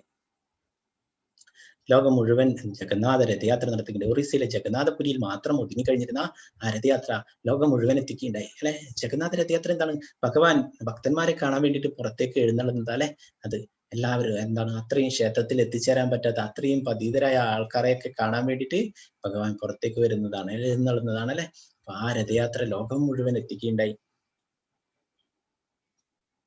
പ്രഭുപാദരെ ലോകം മുഴുവൻ 12 വർഷത്തിനുള്ളിൽ 14 തവണ ലോകം മുഴുവൻ സഞ്ചരിച്ചിട്ട് കൃഷ്ണാബോധം പ്രചരിപ്പിക്കുകയുണ്ടായി. ഇത്രയാണ് ശ്രീല പ്രഭുപാദരെ കുറിച്ചിട്ട്. അപ്പൊ നമ്മുടെയൊക്കെ ഈ ഭഗവത്ഗീത പഠിക്കുന്ന നമ്മുടെയൊക്കെ യഥാർത്ഥമായിട്ടുള്ള ഗുരുവാരാണ് പ്രഭുപാദർ. അല്ലെ, നമുക്ക് ആ പ്രഭുപാദരോട് പ്രാർത്ഥിക്കാം, പ്രഭുപാദരുടെ കാരുണ്യം ലഭിക്കാൻ വേണ്ടിയിട്ട്, ഈ ഭഗവാന്റെ സന്ദേശങ്ങൾ മനസ്സിലാക്കാൻ വേണ്ടിയിട്ട്. ഭഗവത്ഗീത പഠിതാവിന്റെ യോഗ്യതകളെ കുറിച്ച് പറയുന്നു. യഥാരൂപത്തിൽ അർജുനൻ ഭക്തനും ശിഷ്യനും ഉറ്റമിത്രവും ആകയാലാണ് ഭഗവത്ഗീത അദ്ദേഹത്തിന് ഉപദേശിക്കപ്പെട്ടത്. അതുകൊണ്ട് അർജുനന് സമാനമായ ഗുണങ്ങളുള്ള ഒരാൾക്ക് ആണ് ഭഗവത്ഗീത നന്നായി ഗ്രഹിക്കാൻ കഴിയുക. അപ്പൊ ഇത് ശ്രീ രാധാ കൃഷ്ണന്മാര്, രാധാ ഗോവിന്ദ് എന്ന് പറയും. ആ മംഗലാപുരത്ത് നമ്മുടെ ക്ഷേത്രത്തിലുള്ള വിഗ്രഹമാണ് ശ്രീ രാധാകൃഷ്ണന്മാരുടെ വിഗ്രഹം. നമ്മുടെ Shri Radha Govind temple, coconut garden road, tollgate, Kadri, Mangaluru, Karnataka. അപ്പോ നമ്മള് എല്ലാവരും മൂകാംബിക ക്ഷേത്രത്തിലൊക്കെ പോകുന്നതാണ്. അല്ലെ, അപ്പൊ ആ പോകുന്ന വഴി തന്നെ ഉടുപ്പി ക്ഷേത്രത്തിനടുത്തായിട്ടാണ് ഈ രാധാകൃഷ്ണ ക്ഷേത്രം വരുന്നത്, നമ്മുടെ രാധാ ഗോവിന്ദ മന്ദിർ വരുന്നത്. ഒരു വലിയൊരു ക്ഷേത്രം എടുക്കുന്നുണ്ട്. അതിനെ കുറിച്ചൊക്കെ പിന്നീടുള്ള ക്ലാസ്സുകളിൽ നമുക്ക് പറഞ്ഞുതരാം. അപ്പൊ temple president നാമനിഷ്ഠദാസ് പ്രഭുജി, BTech IIT Kanpur, അദ്ദേഹമാണ് ഈ ഗീതാ ക്ലാസ്സിന് നേതൃത്വം നൽകുന്നത്. അദ്ദേഹത്തിന്റെ കീഴിലാണ് നമ്മളൊക്കെ നിങ്ങൾക്ക് ഈ ഭഗവത്ഗീത പറഞ്ഞു തരുന്നത്. iskonmangaluru.com എന്നാണ് നമ്മുടെ വെബ്സൈറ്റ്. അതിൽ പോയിട്ട് നിങ്ങൾക്ക് സെർച്ച് ചെയ്താൽ കുറെ കാര്യങ്ങൾ കാണാൻ സാധിക്കും. അപ്പൊ ഗുരു പരമ്പരയിൽ കൂടി വരുന്നതാണ് ഈ ഭഗവത്ഗീത യഥാരൂപം. നമ്മൾ നേരത്തെ പഠിച്ചല്ലേ, നമ്മുടെ ഭക്തി സിദ്ധാന്ത സരസ്വതി കുറിച്ച് പറഞ്ഞല്ലേ, ശ്രീല പ്രഭുപാദരുടെ ഗുരുവായിരുന്നു ഭക്തി സിദ്ധാന്ത സരസ്വതി. ഭക്തി സിദ്ധാന്ത സരസ്വതിയുടെ ശിഷ്യനായിട്ട് പ്രഭുപാദരുടെ ശിഷ്യനായിട്ട് അനേകം ശിഷ്യന്മാരുണ്ട്. അതിലെ കൽക്കട്ടയിലെ ശ്രീ മായാപൂരിലെ അദ്ദേഹം ആ ക്ഷേത്രത്തിന്റെ നേതൃത്വമൊക്കെ വഹിക്കുന്ന ശ്രീല ജയപതാക സ്വാമി, അദ്ദേഹത്തിന് ആയിരക്കണക്കിന് ശിഷ്യന്മാരുണ്ട് ലോകം മുഴുവനായിട്ട്. അപ്പൊ ധാരാളം എല്ലാ ദിവസവും അദ്ദേഹം ഭഗവത്ഗീത, ഭാഗവതം ക്ലാസ്, ചൈതന്യ ചരിതാമൃതം ക്ലാസ്, ചൈതന്യ ഭാഗവതം ധാരാളം ക്ലാസ്സുകൾ നൽകുന്നുണ്ട് എല്ലാ ദിവസവും ഭക്തന്മാരെ ഓൺലൈനിൽ സന്ദർശിക്കുന്നു. അപ്പോ അദ്ദേഹത്തിന് ധാരാളം ശിഷ്യന്മാരുണ്ട്. അദ്ദേഹത്തിന്റെ ശിഷ്യനാണ് നാമദിഷ്ടദാസ് പ്രഭുജി, രാധാഗോവിന്ദ മന്ദിറിന്റെ ടെമ്പിൾ പ്രസിഡന്റ്. അപ്പൊ അദ്ദേഹത്തിന്റെ കീഴിൽ അദ്ദേഹത്തിന്റെ നേതൃത്വത്തിലാണ് നമ്മൾ ഭഗവത്ഗീത ക്ലാസ് നടത്തുന്നത്. നേരത്തെ പറഞ്ഞല്ലേ, ഭഗവത്ഗീത യഥാരൂപം. അതെന്താണ്? അത് ആ പരമ്പരയിൽ നിന്ന് വരുന്നതാണ്. കൃഷ്ണൻ എന്താണോ പറഞ്ഞിട്ടുള്ളത് അത് ആ പരമ്പരയിൽ കൂടി പറഞ്ഞു തരുന്നു ആചാര്യന്മാർ. എന്താണ് കൃഷ്ണനിൽ നിന്നും കൃഷ്ണൻ ബ്രഹ്മാവിന് പറഞ്ഞു കൊടുത്തു, ബ്രഹ്മാവ് നാരദർ വ്യാസദേവന്, അങ്ങനെ മധ്വാചാര്യർക്ക്, അങ്ങനെ ആ പരമ്പരയിൽ വരുന്ന 32ാമത്തെ ആചാര്യനാണ് എ.സി. ഭക്തിവേദാന്ത സ്വാമി ശ്രീല പ്രഭുപാദൻ.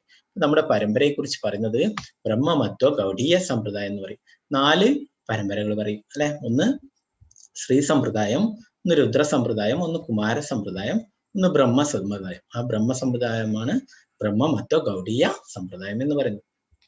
നമുക്ക് യഥാർത്ഥ ജ്ഞാനം കിട്ടണമെങ്കിൽ ഈ പരമ്പരയിൽ കൂടി, ഈ 4 പരമ്പരയിൽ കൂടി വരുന്നവരിൽ നിന്ന് എന്താണ് ആ ജ്ഞാനം സ്വീകരിക്കണം എന്ന് പറയും. അപ്പൊ നമുക്കറിയാം അല്ലെ, ഇവിടെ ഇതാ പിക്ചറിൽ കാണുന്നു, ഒരു മൊബൈലൊക്കെ നമ്മൾ ചാർജ് ചെയ്യുമ്പോൾ അത് ശരിയായി കണക്ട് ചെയ്തിരിക്കണം അല്ലെ, എന്നാൽ മാത്രമേ അതിൽ ചാർജ് എത്തൂ അല്ലെ. അതുപോലെ ആ കണ്ണി, പരമ്പരയിൽ നിന്ന് വരുന്ന ആ കണ്ണി മുറിയാതെ നമുക്ക് അറിവ് ലഭിക്കണം, എന്നാലാണ് യഥാർത്ഥ ജ്ഞാനം ലഭിക്കുക അല്ലെ. അതിനെക്കുറിച്ച് നമ്മൾ 4-ാം അധ്യായത്തിൽ ഭഗവാൻ തന്നെ പറയുന്നുണ്ട്. അതൊക്കെ നമുക്ക് ഡീറ്റെയിൽ ആയിട്ട് പിന്നീട് പഠിക്കാം. ഭഗവത്ഗീത ഗീതോപദേശന്റെ ആജ്ഞാനുസരണം സ്വീകരിക്കപ്പെടേണ്ടതാണ്. ഗീതോപദേശകൻ ആരാണ്? ഭഗവാനാണ് അല്ലെ, ഭഗവാൻ കൃഷ്ണനാണ്. ഭഗവത്ഗീതയുടെ അന്തസത്ത ഭഗവത്ഗീതയിൽ തന്നെ സൂചിതമായിട്ടുണ്ട്. അതിങ്ങനെയാണ്: ഒരു മരുന്ന് സേവിക്കാൻ നാം ആഗ്രഹിക്കുമ്പോൾ അതിന്റെ ലേബിളിൽ കൊടുത്ത നിർദ്ദേശങ്ങൾ നാം പാലിക്കണം. നാം ഒരിക്കലും നമ്മുടെ തന്നെ ആശയം അനുസരിച്ചോ ഒരു സ്നേഹിതന്റെ നിർദ്ദേശം അനുസരിച്ചോ മരുന്ന് കഴിക്കരുത്. ലേബിളിൽ കാണുന്ന നിർദ്ദേശങ്ങളനുസരിച്ചോ ഭിഷകരുടെ അല്ലെ, വൈദ്യരുടെ, ഡോക്ടറുടെ ഉപദേശങ്ങൾ അനുസരിച്ചോ സേവിക്കേണ്ടതാണ്. അതുപോലെ ഭഗവത്ഗീതയും ഗീതോപദേശകന്റെ ആജ്ഞാനുസരണം സ്വീകരിക്കപ്പെടേണ്ടതാണ്. ഭഗവാൻ കൃഷ്ണനാണ് ഗീതോപദേശകൻ. ഭഗവത്ഗീതയുടെ ഓരോ താളിലും അദ്ദേഹം പരമദിവ്യത്വം പുരുഷനായ ഭഗവാനാണെന്ന് പറയുന്നുണ്ട്. അതാണ് ഭഗവത്ഗീത യഥാരൂപത്തിന്റെ പ്രത്യേകത. ആരാണ് പരമദിവ്യോത്തമ പുരുഷൻ? ആരാണ് എന്താണ് ഈശ്വരൻ? അതിനുള്ള ഉത്തരം ഭഗവത്ഗീത യഥാരൂപം നൽകുന്നു. ധാരാളം പണ്ഡിതന്മാരുണ്ട്, നമുക്കറിയാം അല്ലെ. ചതുർവേദികൾ, 4 വേദങ്ങൾ പഠിച്ചവര്, 3 ത്രിവേദികൾ, 3 വേദങ്ങൾ പഠിച്ചവര് അല്ലെ. എന്നാൽ ഒരിക്കലും പ്രഭുപാദരുടെ അടുത്ത് പോയിട്ടുണ്ടായിരുന്നു അവരൊക്കെ. അപ്പൊ പ്രഭുപാദർ അവരോട് ചോദിക്കുകയുണ്ടായി, ആരാണ് ഈശ്വരൻ, ആരാണ് ഭഗവാൻ എന്ന് ചോദിക്കുകയുണ്ടായി. അപ്പൊ അവർക്കൊരു ഉത്തരം പറയാനുണ്ടായിരുന്നില്ല. അപ്പോ ആ പ്രഭുപാദരുടെ ശിഷ്യയായിട്ടുണ്ടായിരുന്ന ഒരു മാലതി എന്ന ഭക്തിയുടെ മകളുണ്ടായിരുന്നു, 5 വയസ്സായ കുട്ടി. ആ 5 വയസ്സായ കുട്ടിയോട് പ്രഭുപാദർ ചോദിക്കുകയുണ്ടായി, ആരാണ് ഭഗവാൻ, ആരാണ് ദൈവം എന്ന് ചോദിക്കുകയുണ്ടായി. അപ്പൊ ആ കുട്ടി ഒച്ചത്തിൽ പറയുകയുണ്ടായി, കൃഷ്ണനാണ് പരമദിവ്യോത്തമ പുരുഷൻ എന്ന് പറയുകയുണ്ടായി. അപ്പൊ അത് മനസ്സിലാക്കണം. അപ്പൊ വേദങ്ങൾ പഠിക്കുന്നതിന്റെ യഥാർത്ഥ ഉദ്ദേശം ഭഗവാൻ ആരാണെന്ന് മനസ്സിലാക്കലാണ് അല്ലെ, ഭഗവാനെ കുറിച്ച് മനസ്സിലാക്കലാണ്. നമ്മൾ 15 ഭഗവാൻ തന്നെ പറയുന്നുണ്ട്. അപ്പൊ ആ ഭഗവത്ഗീതയിലെ നമുക്ക് യഥാരൂപത്തിൽ വ്യക്തമായിട്ട് പറഞ്ഞു തരുന്നു കൃഷ്ണനാണ് പരമദിവ്യോത്തമ പുരുഷൻ എന്ന്. ആ ബ്രഹ്മസംഹിതയിലും ബ്രഹ്മാവും പറയുന്നു, ഈശ്വര പരമ കൃഷ്ണ സച്ചിദാനന്ദ വിഗ്രഹാനാദിരാതിർ ഗോവിന്ദ സർവകാരണ കാരണം. ആ കാരണങ്ങൾക്കും കാരണഭൂതനായിട്ടുള്ള ആ കൃഷ്ണനാണ് പരമദിവ്യോത്തമ പുരുഷൻ എന്ന് ആ ബ്രഹ്മാവും പറയുന്നു.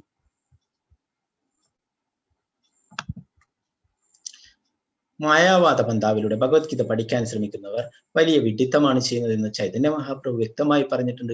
അപ്രകാരമായുള്ള വിഡ്ഢിത്തത്തിന്റെ ഫലമായി വഴിതെറ്റിപ്പോയ ഒരു ഭഗവത്ഗീത വിദ്യാർത്ഥി ശരിയായ മാർഗനിർദ്ദേശമില്ലാതെ വിഷമിക്കുകയും സ്വധാമത്തിലേക്ക്, ദൈവസന്നിധിയിലേക്ക് അയാൾക്ക് മടങ്ങാൻ സാധിക്കാതെയും വരുന്നു. അപ്പൊ മായാവാദികളുടെ ഭഗവത്ഗീതക്ക് നേരത്തെ പറഞ്ഞ ധാരാളം വ്യാഖ്യാനങ്ങളുണ്ട് അല്ലെ. ആ വ്യാഖ്യാനങ്ങൾ മായാവാദികളും വ്യാഖ്യാനങ്ങൾ ചെയ്തിട്ടുണ്ട്. മായാവാദികൾ എന്താ ചെയ്യുന്നത്? മായാവാദികൾ ഭഗവാന്റെ രൂപത്തിൽ വിശ്വസിക്കുന്നില്ല. അവർ പറയുന്നു കൃഷ്ണന് രൂപമില്ല എന്ന്.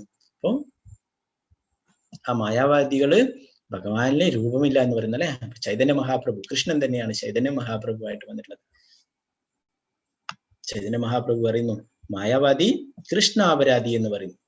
അപ്പം മായാവാദികള് ഭഗവാന് രൂപമില്ല എന്ന് പറയുന്നത് കൊണ്ട് തന്നെ അവര് ഭഗവാനോട് അപരാധം ചെയ്യുന്നവരല്ലേ. അപ്പൊ അവരുടെ ഗ്രന്ഥങ്ങളിൽ നമ്മൾ വായിക്കുകയാണെങ്കിൽ നമ്മളും വഴിതെറ്റിപ്പോവും, നമ്മളും അപകടത്തിൽപ്പെട്ടു പോകും. നമ്മൾ അങ്ങനെയുള്ള ഗ്രന്ഥങ്ങൾ വായിക്കാതിരിക്കുക. പലരും എന്താണ് അവരുടെ ധനസമ്പാദനത്തിനൊക്കെ വേണ്ടിയിട്ട് അവരുടെ ബുക്സ് കൂടുതൽ പ്രചരിക്കാൻ വേണ്ടിയിട്ടൊക്കെ അവരവരുടെ തരത്തിലുള്ള വ്യാഖ്യാനങ്ങളൊക്കെ ചെയ്യുന്നുണ്ട്. നമ്മൾ അങ്ങനെയുള്ള ഗ്രന്ഥങ്ങൾ വായിക്കൽ എന്ന് പറഞ്ഞാൽ നമുക്കറിയാം പാല് വളരെ ഉത്തമമായ വസ്തുവാണ് അല്ലെ. എന്നാൽ അത് ഒരു വിഷസർപ്പം തൊട്ട് കഴിഞ്ഞാലോ അത് വിഷമായി അല്ലെ. അപ്പൊ അത് തന്നെ അതുപോലെ തന്നെ മായാവാദികളിൽ നിന്ന് നമ്മൾ ഇങ്ങനെയുള്ള ഈ ജ്ഞാനം സ്വീകരിക്കുക എന്ന് പറയുന്നു. അത് എന്താണ് നമ്മളെ അപകടത്തിലെത്തിക്കും. ഭഗവത്ഗീത മനുഷ്യ ജീവിതത്തിലെ ഒരു ലൈഫ് മാനുവലാണ്. നമ്മൾക്ക് നമ്മുടെ ജീവിതത്തിന്റെ യഥാർത്ഥ ലക്ഷ്യം എന്താണ് അല്ലെ, അതിനെക്കുറിച്ച് പറഞ്ഞു തരുന്നതാണ് എന്താണ് ഭഗവത്ഗീത.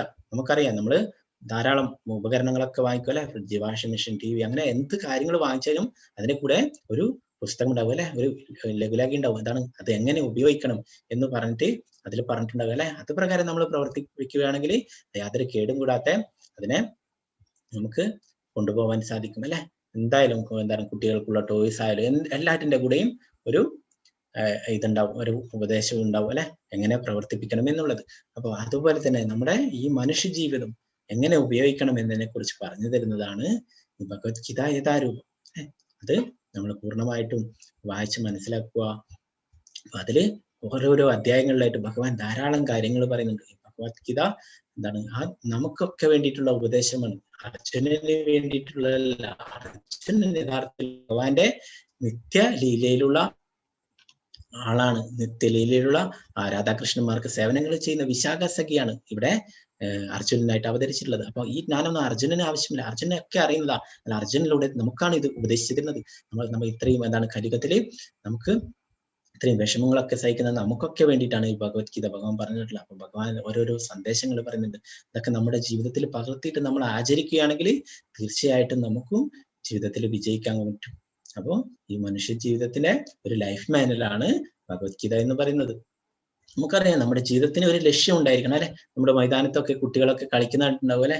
അവർക്ക് എന്താ ഫുട്ബോൾ കളിക്കുന്ന കുട്ടികൾ 2 വിഭാഗങ്ങളായിട്ട് ഫുട്ബോൾ കളിക്കുന്നുണ്ടാവും അല്ലെ. എന്നാൽ അവരവിടെ ഒരു പോസ്റ്റൊന്നും ഗോളി പോസ്റ്റൊന്നും വെച്ചിട്ടില്ലെങ്കിലോ ഒരു കളിക്കൊരു യാതൊരു ഇതും ഇല്ല അല്ലെ, എന്താണ് ലക്ഷ്യവുമില്ല അല്ലെ.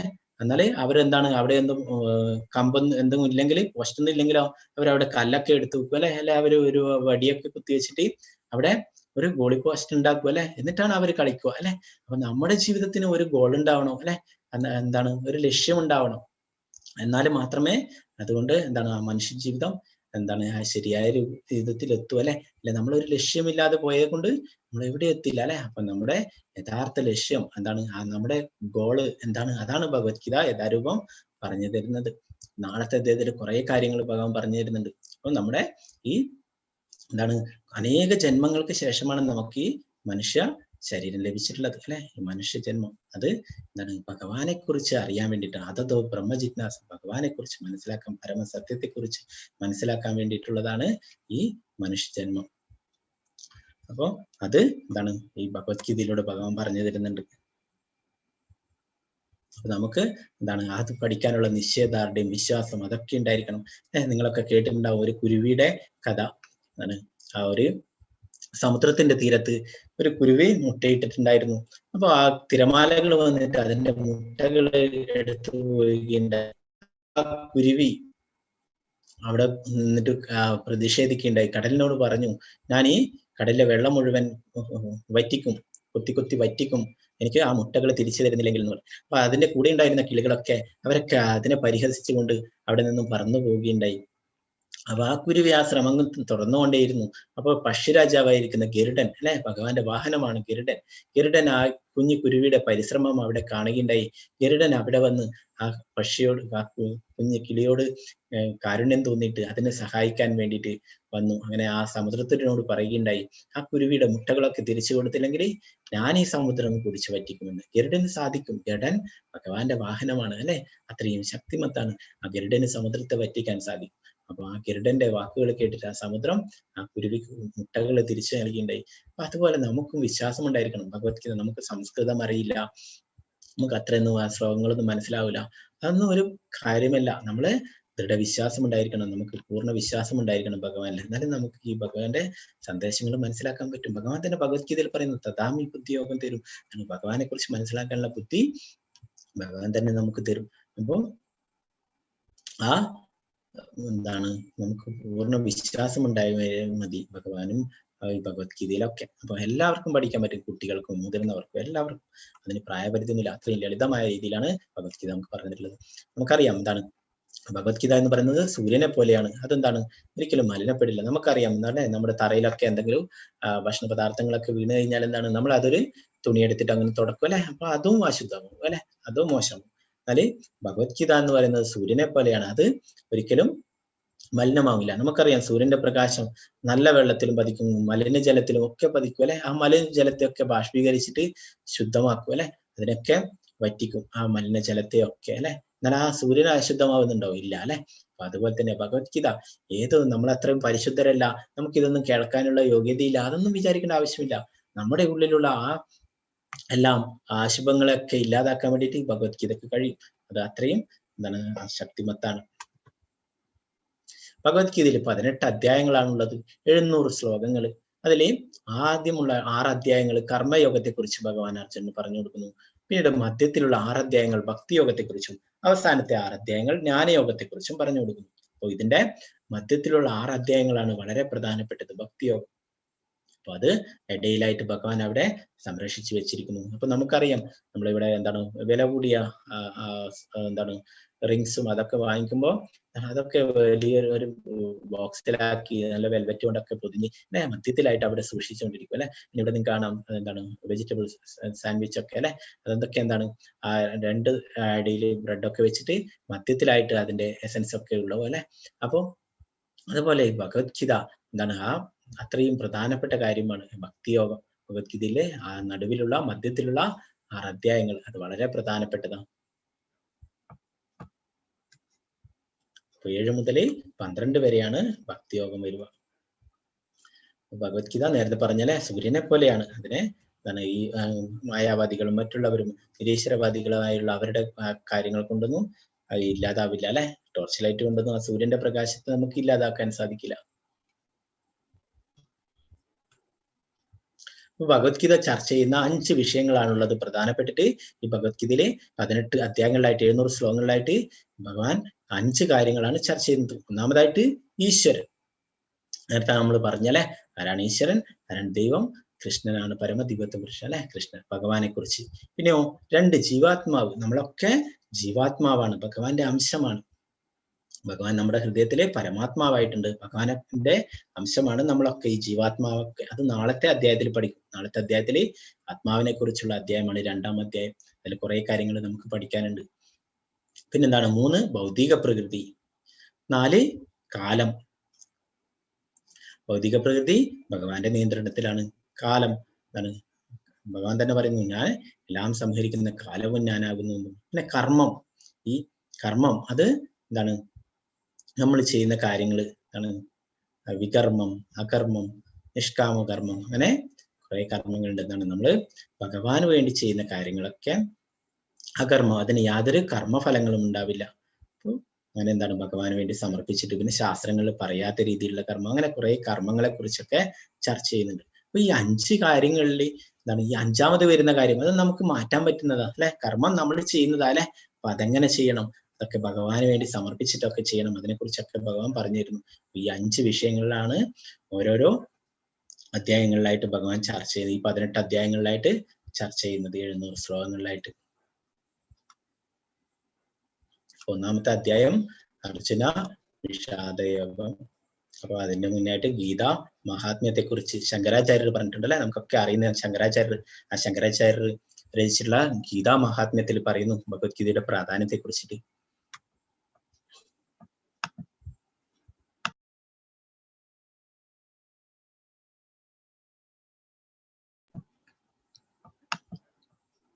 ഗീതാശാസ്ത്രമിതം പുണ്യം എപ്പടേ പ്രയതപ്പുമാൻ വിഷ്ണു പദമവാപ്നോതി ഭയശോകാദിവർജിതാം.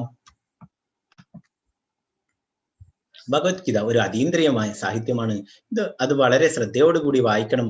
ഗീതാശാസ്ത്രം ഇതം പുണ്യം എപ്പടേ പ്രയതപ്പുമാൻ. ഭഗവത്ഗീതയുടെ നിർദ്ദേശങ്ങൾ വേണ്ടവണ്ണം പിന്തുടരുന്നവർ ജീവിതത്തിലെ എല്ലാ ദുരിതങ്ങളിൽ നിന്നും ഭയങ്ങളിൽ നിന്നും ഉത്കണ്ഠകളിൽ നിന്നും മുക്തരാകും. ഭയശോകാതിവർജിത ജീവിതത്തിലെ എല്ലാ ഭയങ്ങളിൽ നിന്നും വിമുക്തരാകും. അടുത്ത ജന്മം ആത്മീയ ജീവിതം കൈവരിക്കുകയും ചെയ്യും. നമ്മൾ ഒരിക്കലും ധർമ്മശാസ്ത്രങ്ങളെ സംശയാദൃഷ്ടി വീക്ഷിക്കരുതെന്ന് പറയുന്നു. ധർമ്മശാസ്ത്രങ്ങളെ സംശയാദൃഷ്ടി വീക്ഷിക്കുന്ന അജ്ഞരും അവിശ്വാസികളുമാർക്ക് ഈശ്വരാവബോധം ലഭിക്കില്ലെന്ന് പറയുന്നു. അപ്പൊ നമുക്ക് ശാസ്ത്രത്തിൽ വിശ്വാസം ഉണ്ടായിരിക്കണം.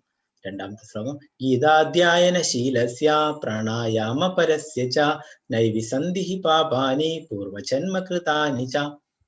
ആത്മാർത്ഥമായി ഗൗരവമായി ഭഗവത്ഗീത വായിക്കുന്ന ഒരാളെ ഭഗവത് കരുണയാൽ മുമ്പ് ചെയ്ത പാപങ്ങളുടെ ഫലം ബാധിക്കില്ല. നമ്മള് കുറെ ജന്മങ്ങൾ ഉണ്ടായിട്ടുണ്ട്. 84 ലക്ഷം ജീവിവർഗങ്ങളിലൂടെ വരുന്നിട്ടാണ് അവസാനം മനുഷ്യജന്മം കിട്ടുന്നതെന്ന് പറയുന്നത്. അപ്പൊ നമ്മൾ എത്രയോ ജന്മങ്ങൾ പാപങ്ങൾ ചെയ്യുന്നുണ്ട്. അതൊന്നും നമുക്കറിയില്ല അല്ലെ. നമ്മൾ ഈ ജന്മത്തിൽ ചെയ്ത പാപങ്ങൾ തന്നെ കുറെ ഉണ്ടാവും അല്ലെ, മുന്നേയുള്ള ജന്മങ്ങളിലൊക്കെ. അപ്പൊ എല്ലാ പാപങ്ങളെയും ഇല്ലാതാവുന്ന പറയുന്നത് ഈ ഭഗവത്ഗീത വായിക്കുകയാണ് നമ്മൾ ശ്രദ്ധയോടും ഭക്തിയോടും കൂടി വായിക്കുകയാണെങ്കിൽ. ഭഗവത്ഗീത ഒരു പരമദിവ്യത്വം പുരുഷന്റെ മുഖ നിർഗതമാണ്. ഗംഗ ഭഗവാന്റെ പാദ പങ്കജ നിർഗതവുമാണ്. ഭഗവാന്റെ മുഖവും പാദവും തമ്മിൽ തീർച്ചയായും യാതൊരു വ്യത്യാസമില്ല എങ്കിലും പക്ഷപാതമില്ലാത്ത ഒരു പഠനത്തിൽ ഭഗവത്ഗീത ഗംഗാജലത്തെക്കാൾ കുറെ കൂടി ശ്രേഷ്ഠമാണെന്ന് മനസ്സിലാക്കാം. അപ്പോ ഭഗവാന്റെ പാദത്തിൽ നിന്ന് വരുന്നതാണ് ഗംഗാജലം അല്ലെ. ഇതെന്താണ് ഭഗവാന്റെ തിരുമുഖത്ത് നിന്ന് വന്നിട്ടുള്ളതാണ് ഭഗവത്ഗീത. മലിനേ മോചനം പുംസാം ജലസ്നാനം ദിനേ ദിനേ സഗർഗീതാമൃത സ്നാനം സംസാരമലനാശനം. നിത്യവും ജലത്തിൽ സ്നാനം ചെയ്ത് ദേഹശുദ്ധി വരുത്താം. എന്നാൽ ഭഗവത്ഗീതയാവുന്ന ഗംഗാജലത്തിൽ ഒരിക്കലെങ്കിലും സ്നാനം ചെയ്യുന്ന വ്യക്തിയുടെ ഭൗതിക ജീവിതത്തിലെ എല്ലാ മാലിന്യങ്ങളും നശിച്ചു പോകുന്നു.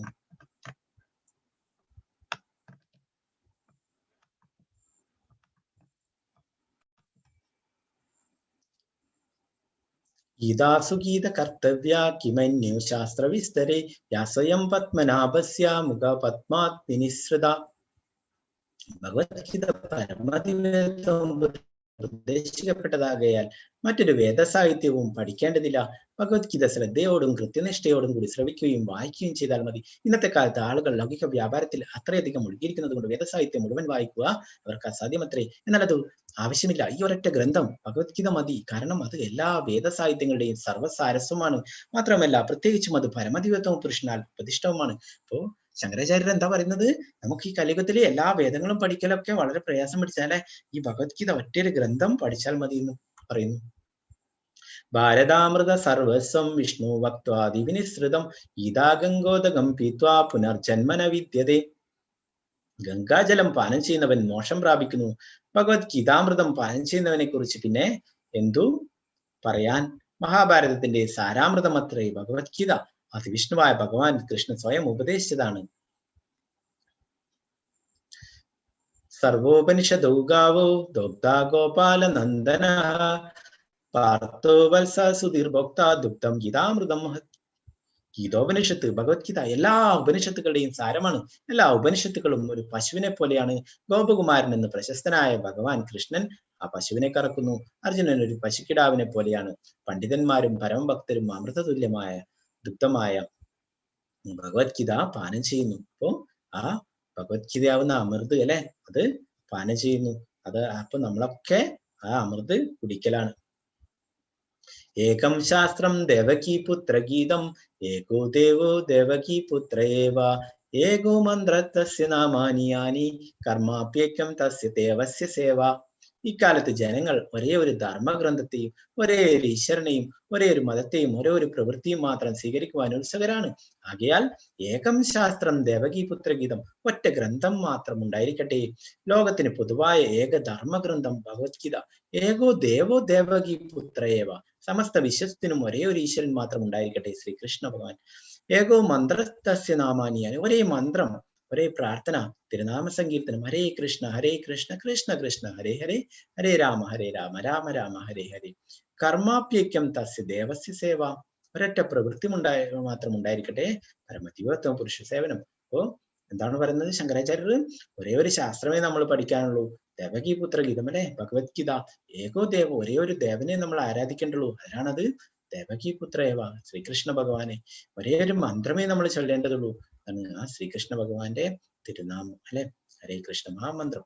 ഇനിയോ ഒരേ ഒരു സേവനമാണ് നമ്മൾ ചെയ്യേണ്ടത്, ഭഗവാന്റെ ഭക്തിയുത സേവനങ്ങൾ. അത്രയാണ് ഗീതാ മഹാത്മ്യം അല്ലെ. ശങ്കരാചാര്യർ നിങ്ങൾ എല്ലാവർക്കും അറിയുന്നതാ, ശങ്കരാചാര്യർ പറഞ്ഞിട്ടുള്ളത് അല്ലെ.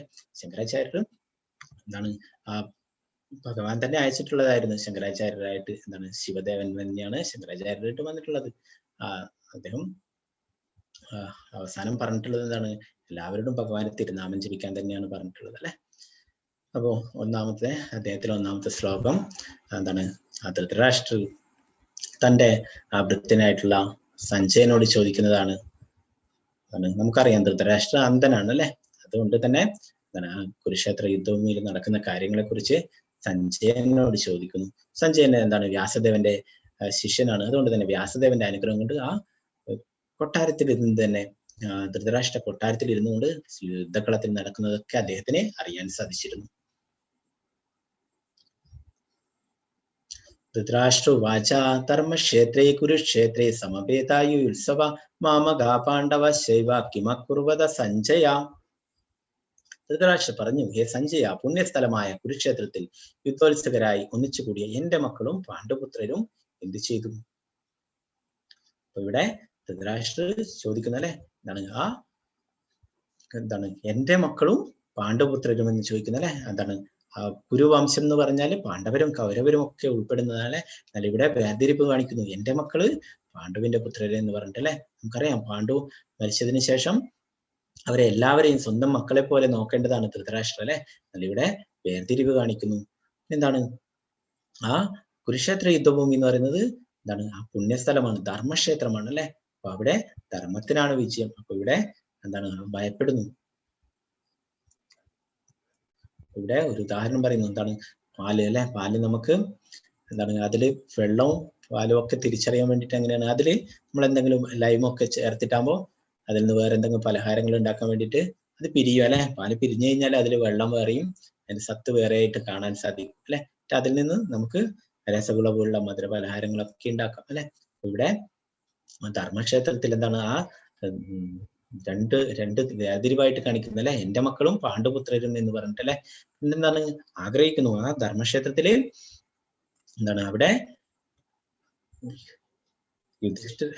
ധൃതരാഷ്ട്ര മക്കളായിട്ടുള്ള ആ ദുര്യോധനും മറ്റുള്ളവരൊക്കെ വിജയിക്കണം എന്ന് ആഗ്രഹിക്കുന്നു. എന്താണ് ധർമ്മക്ഷേത്രം ധർമ്മത്തിന്റെ ഭാഗത്താണ് അല്ലെ. നമുക്കറിയാം അധർമ്മത്തിന്റെ ഭാഗത്താണ് ധൃതരാഷ്ട്ര മക്കളും ഒക്കെ അല്ലെ. അപ്പൊ അവിടെ ധർമ്മത്തിനാണ് പ്രാധാന്യം, ആ ധർമ്മക്ഷേത്രമാണ്.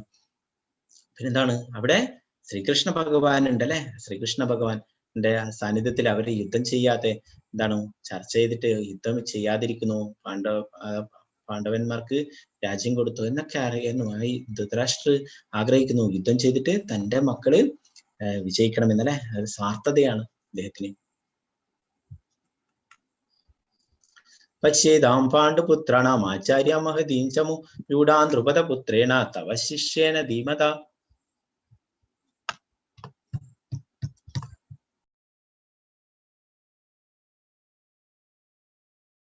ഒന്നാമത്തെ ശ്ലോകത്തില് പറയുന്നു, അല്ലയോ ആചാര്യ, അങ്ങയുടെ ശിഷ്യനും ബുദ്ധിശാലിയുമായ ദ്രുപദപുത്രൻ ഒരുക്കി നിർത്തിയിട്ടുള്ള ഈ മഹത്തായ പാണ്ഡവ സൈന്യത്തെ ഒന്ന് നോക്കൂ.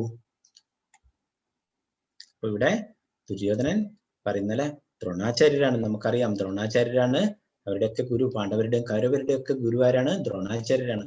ആ ദ്രോണാചാര്യരോട് പറയുകയാണ്, ദ്രോണാചാര്യരാണ് എല്ലാവരെയും പരിശീലിപ്പിച്ചത് അല്ലെ. അപ്പൊ ആ ദ്രോണാചാര്യർ പരിശീലിച്ചിട്ടുള്ള ആ ദ്രുപദപുത്രൻ ഒരുക്കിയിട്ടുള്ള ഈ പാണ്ഡവ സൈന്യത്തെ ഒന്ന് നോക്കൂ എന്ന് പറയുന്നു. അപ്പൊ നമുക്ക് കിസ് ചെയ്യേണ്ടതിന്റെ വിധം സൂര്യമാതാജി പറഞ്ഞു തരും. അപ്പൊ കിസിലെ ചെയ്യേണ്ട വിധം ഹരേ കൃഷ്ണ സൂര്യമാതാജി. ഹരേ കൃഷ്ണ പ്രഭുജി. ഓക്കെ, ഇപ്പൊ പറഞ്ഞു കൊടുത്തൂടെ, ഷെയർ ചെയ്തൂടെ? ഓക്കെ. ക്ലാസിന്റെ ലാസ്റ്റ് ആകുമ്പോ ചിലപ്പോ ചില ആൾക്കാരൊന്നും ഉണ്ടാവില്ല, അപ്പൊ അവർക്ക് മനസ്സിലാവില്ല. ഓക്കെ. ഹരേ കൃഷ്ണ. ഇത്തവണ നമ്മൾ ക്വിസ് ചെയ്യുന്നത് ആദ്യം ചെയ്ത പോലെ, പലർക്കും പഴയ ക്ലാസ്സിൽ ഉണ്ടായിരുന്നവർക്ക് അറിയാം, ആദ്യം ചെയ്ത പോലെ ഗൂഗിൾ ഫോമിലല്ല ചെയ്യുന്നത്. അതിന് പകരം നമ്മൾ നേരിട്ട് ഇസ്കോൺ മംഗളൂരിൻ്റെ സൈറ്റിൽ പോയിട്ടാണ് ചെയ്യുന്നത്. അപ്പോൾ അത് കുറച്ച് ബുദ്ധിമുട്ടെന്ന് പറയുമ്പോൾ ഈ എൻറോൾമെൻ്റ് എന്നുള്ളത് മാത്രം കുറച്ച് ബുദ്ധിമുട്ടുള്ള കാര്യമാണ്. അതിനുശേഷം എന്ന് പറഞ്ഞെന്ന് വെച്ചാൽ ആദ്യത്തെ ക്വിസ് അറ്റൻഡ് ചെയ്ത് തുടങ്ങിയ ബാക്കിയെല്ലാം എളുപ്പം തന്നെയാണ്. അപ്പോൾ ഈ ഫസ്റ്റ് കാര്യങ്ങൾ കുറച്ചൊന്ന് ശ്രദ്ധിച്ചാൽ മതി.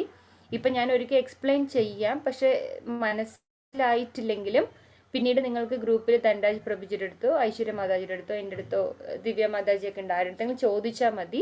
നമ്മളത് വീണ്ടും വീണ്ടും എക്സ്പ്ലെയിൻ ചെയ്ത് തരാം. അല്ലാന്നുണ്ടെങ്കിൽ ഹെൽപ്പ് ചെയ്യാൻ പറ്റാവുന്ന രീതിയിൽ. അപ്പോൾ ആദ്യത്തെ കുറച്ച് കാര്യങ്ങൾ മാത്രം പ്രത്യേകം ശ്രദ്ധിക്കേണ്ടതുണ്ട്.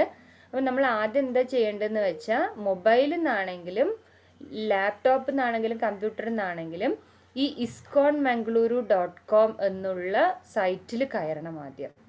iskonmangaluru.com. ഇപ്പോൾ ഇവിടെ നമുക്ക് എൻ്റെ ഇതിൽ നോക്കിയെന്ന് വെച്ചാൽ കാണുന്നുണ്ട്. iskonmangaluru.com എന്നുള്ള സൈറ്റിൽ കയറുന്ന സമയത്ത് നമുക്ക് ഇങ്ങനൊരു പേജ് വരും. ഇപ്പം നിങ്ങൾ മൊബൈലിൽ നിന്നാണ് കയറുന്നതെങ്കിൽ അതിൽ ഗോ ടു ഡെസ്ക്ടോപ്പ് വെബ്സൈറ്റ് എന്ന് പറഞ്ഞിട്ടൊരു ഓപ്ഷൻ ഉണ്ട്. നമ്മൾ മൊബൈൽ ഇതായിട്ട് കയറുന്ന സമയത്ത് അത് മാത്രം ഒന്ന് ശ്രദ്ധിക്കണം. ഡെസ്ക്ടോപ്പ് വെബ്സൈറ്റ് എന്ന് പറഞ്ഞിട്ടൊരു ഓപ്ഷൻ ഉണ്ടാവും ഗൂഗിൾ ക്രോമിൽ കയറുന്ന സമയത്ത്. അത് ആക്ടിവേറ്റ് ചെയ്തിട്ട് വേണം കയറാൻ. അല്ലെങ്കിൽ ചില സമയം എൻറോൾമെൻറ്റിന് ഒരു ചെറിയ പ്രോബ്ലം വരുന്നുണ്ട്. അല്ല നിങ്ങൾ ലാപ്ടോപ്പോ മറ്റേ കമ്പ്യൂട്ടറോ അല്ലെങ്കിൽ ബ്രൗസിങ് സെൻറ്ററിലോ പോയി ചെയ്യുകയാണെന്ന് വെച്ചാൽ യാതൊരു കുഴപ്പമില്ല, കറക്റ്റായിട്ട് ഇങ്ങനെ ചെയ്യാം. അപ്പോൾ ഈ വെബ്സൈറ്റ് ID iskonmangaluru.com എന്നാണ്. അതിൽ കയറിയ ഉടനെ നമുക്ക് ഇങ്ങനൊരു പേജാണ് കാണുക ആദ്യം. അപ്പോൾ അതിൽ നിന്ന് നമ്മൾ ഈ കോഴ്സസ് എന്നുള്ളത് ക്ലിക്ക് ചെയ്യുക. ഇതാണ് നമ്മുടെ ഹോം പേജ്, വെബ്സൈറ്റിൻ്റെ ഹോം പേജാണിത്. ഇതിൽ നമ്മൾ ഈ കോഴ്സസ് എന്നുള്ളത് ക്ലിക്ക് ചെയ്യുന്ന സമയത്ത് നമുക്കതിന് താഴെ അണ്ടർസ്റ്റാൻഡ് ഗീത ഇങ്ങനെ കുറച്ച് കാര്യങ്ങൾ വരും. അതിൽ ക്വിസസ് ആണ് നമ്മൾ അടുത്തത് ക്ലിക്ക് ചെയ്യേണ്ടത്. ഈ ഹോം പേജിൽ കോഴ്സസിൽ പോയിട്ട് ക്വിസസ് എന്നുള്ളത് ക്ലിക്ക് ചെയ്യണം. ഈ ക്വിസസ് ക്ലിക്ക് ചെയ്യുന്ന സമയത്ത് നമുക്ക് നമ്മുടെ ക്വിസുകളെല്ലാം താഴെ വരുന്നതായിരിക്കും. എല്ലാ ലാംഗ്വേജിലുമുള്ള ക്വിസുകൾ. ഇപ്പോൾ ഇവിടെ നമുക്ക് ഇംഗ്ലീഷ്, മലയാളം, ഒഡിയ, ഹിന്ദി അങ്ങനെ എല്ലാ ലാംഗ്വേജിൻ്റെയും ക്വിസുകൾ. അപ്പം നമുക്ക് ആവശ്യം മലയാളമാണല്ലോ. അപ്പോൾ നമുക്ക് ആ മലയാളം എന്നുള്ളത് ക്ലിക്ക് ചെയ്താൽ പുതിയൊരു പേജ് ഓപ്പൺ ആവുന്നതായിരിക്കും. അത് ഓട്ടോമാറ്റിക്കലി പുതിയ വിൻഡോയിൽ പുതിയൊരു പേജ് ഓപ്പൺ ആവും. അപ്പോൾ ഇവിടെ ഇങ്ങനെ ഒരു പേജ് വരുന്നതിൽ നോട്ട് എൻറോൾഡ് എന്ന് വരുന്നത്, നമ്മൾ രജിസ്റ്റർ ചെയ്തിട്ടാണ് ഗീത ക്ലാസ് അറ്റൻഡ് ചെയ്യുന്നതെങ്കിലും ക്വിസ് അറ്റൻഡ് ചെയ്യണമെങ്കിൽ നമ്മൾ ആദ്യം ഇത് എൻറോൾ ചെയ്യണം. ഈ എൻറോൾമെൻറ്റ് കഴിഞ്ഞാൽ മാത്രമേ നമുക്ക് ഓരോ ക്വിസും അറ്റൻഡ് ചെയ്യാൻ പറ്റുള്ളൂ. അപ്പോൾ നമ്മൾ ഈ ഹോം പേജിൽ പോയി അവിടെ നിന്ന് മലയാളം എന്നുള്ള ക്വിസ് ക്ലിക്ക് ചെയ്യുന്ന സമയത്ത് നമുക്ക് ഇങ്ങനെ ഒരു പേജ് വരും. ഈ പേജിൽ നമ്മൾ നോട്ട് എൻറോൾഡ് എന്നുള്ള സ്ഥിതിക്ക് നമ്മൾ ലോഗിൻ ടു എൻറോൾ എന്നുള്ള ഓപ്ഷൻ ഇവിടെ ഉണ്ട്. Get started login to enroll എന്നുള്ള ഓപ്ഷനിൽ നമ്മൾ വീണ്ടും ക്ലിക്ക് ചെയ്യണം.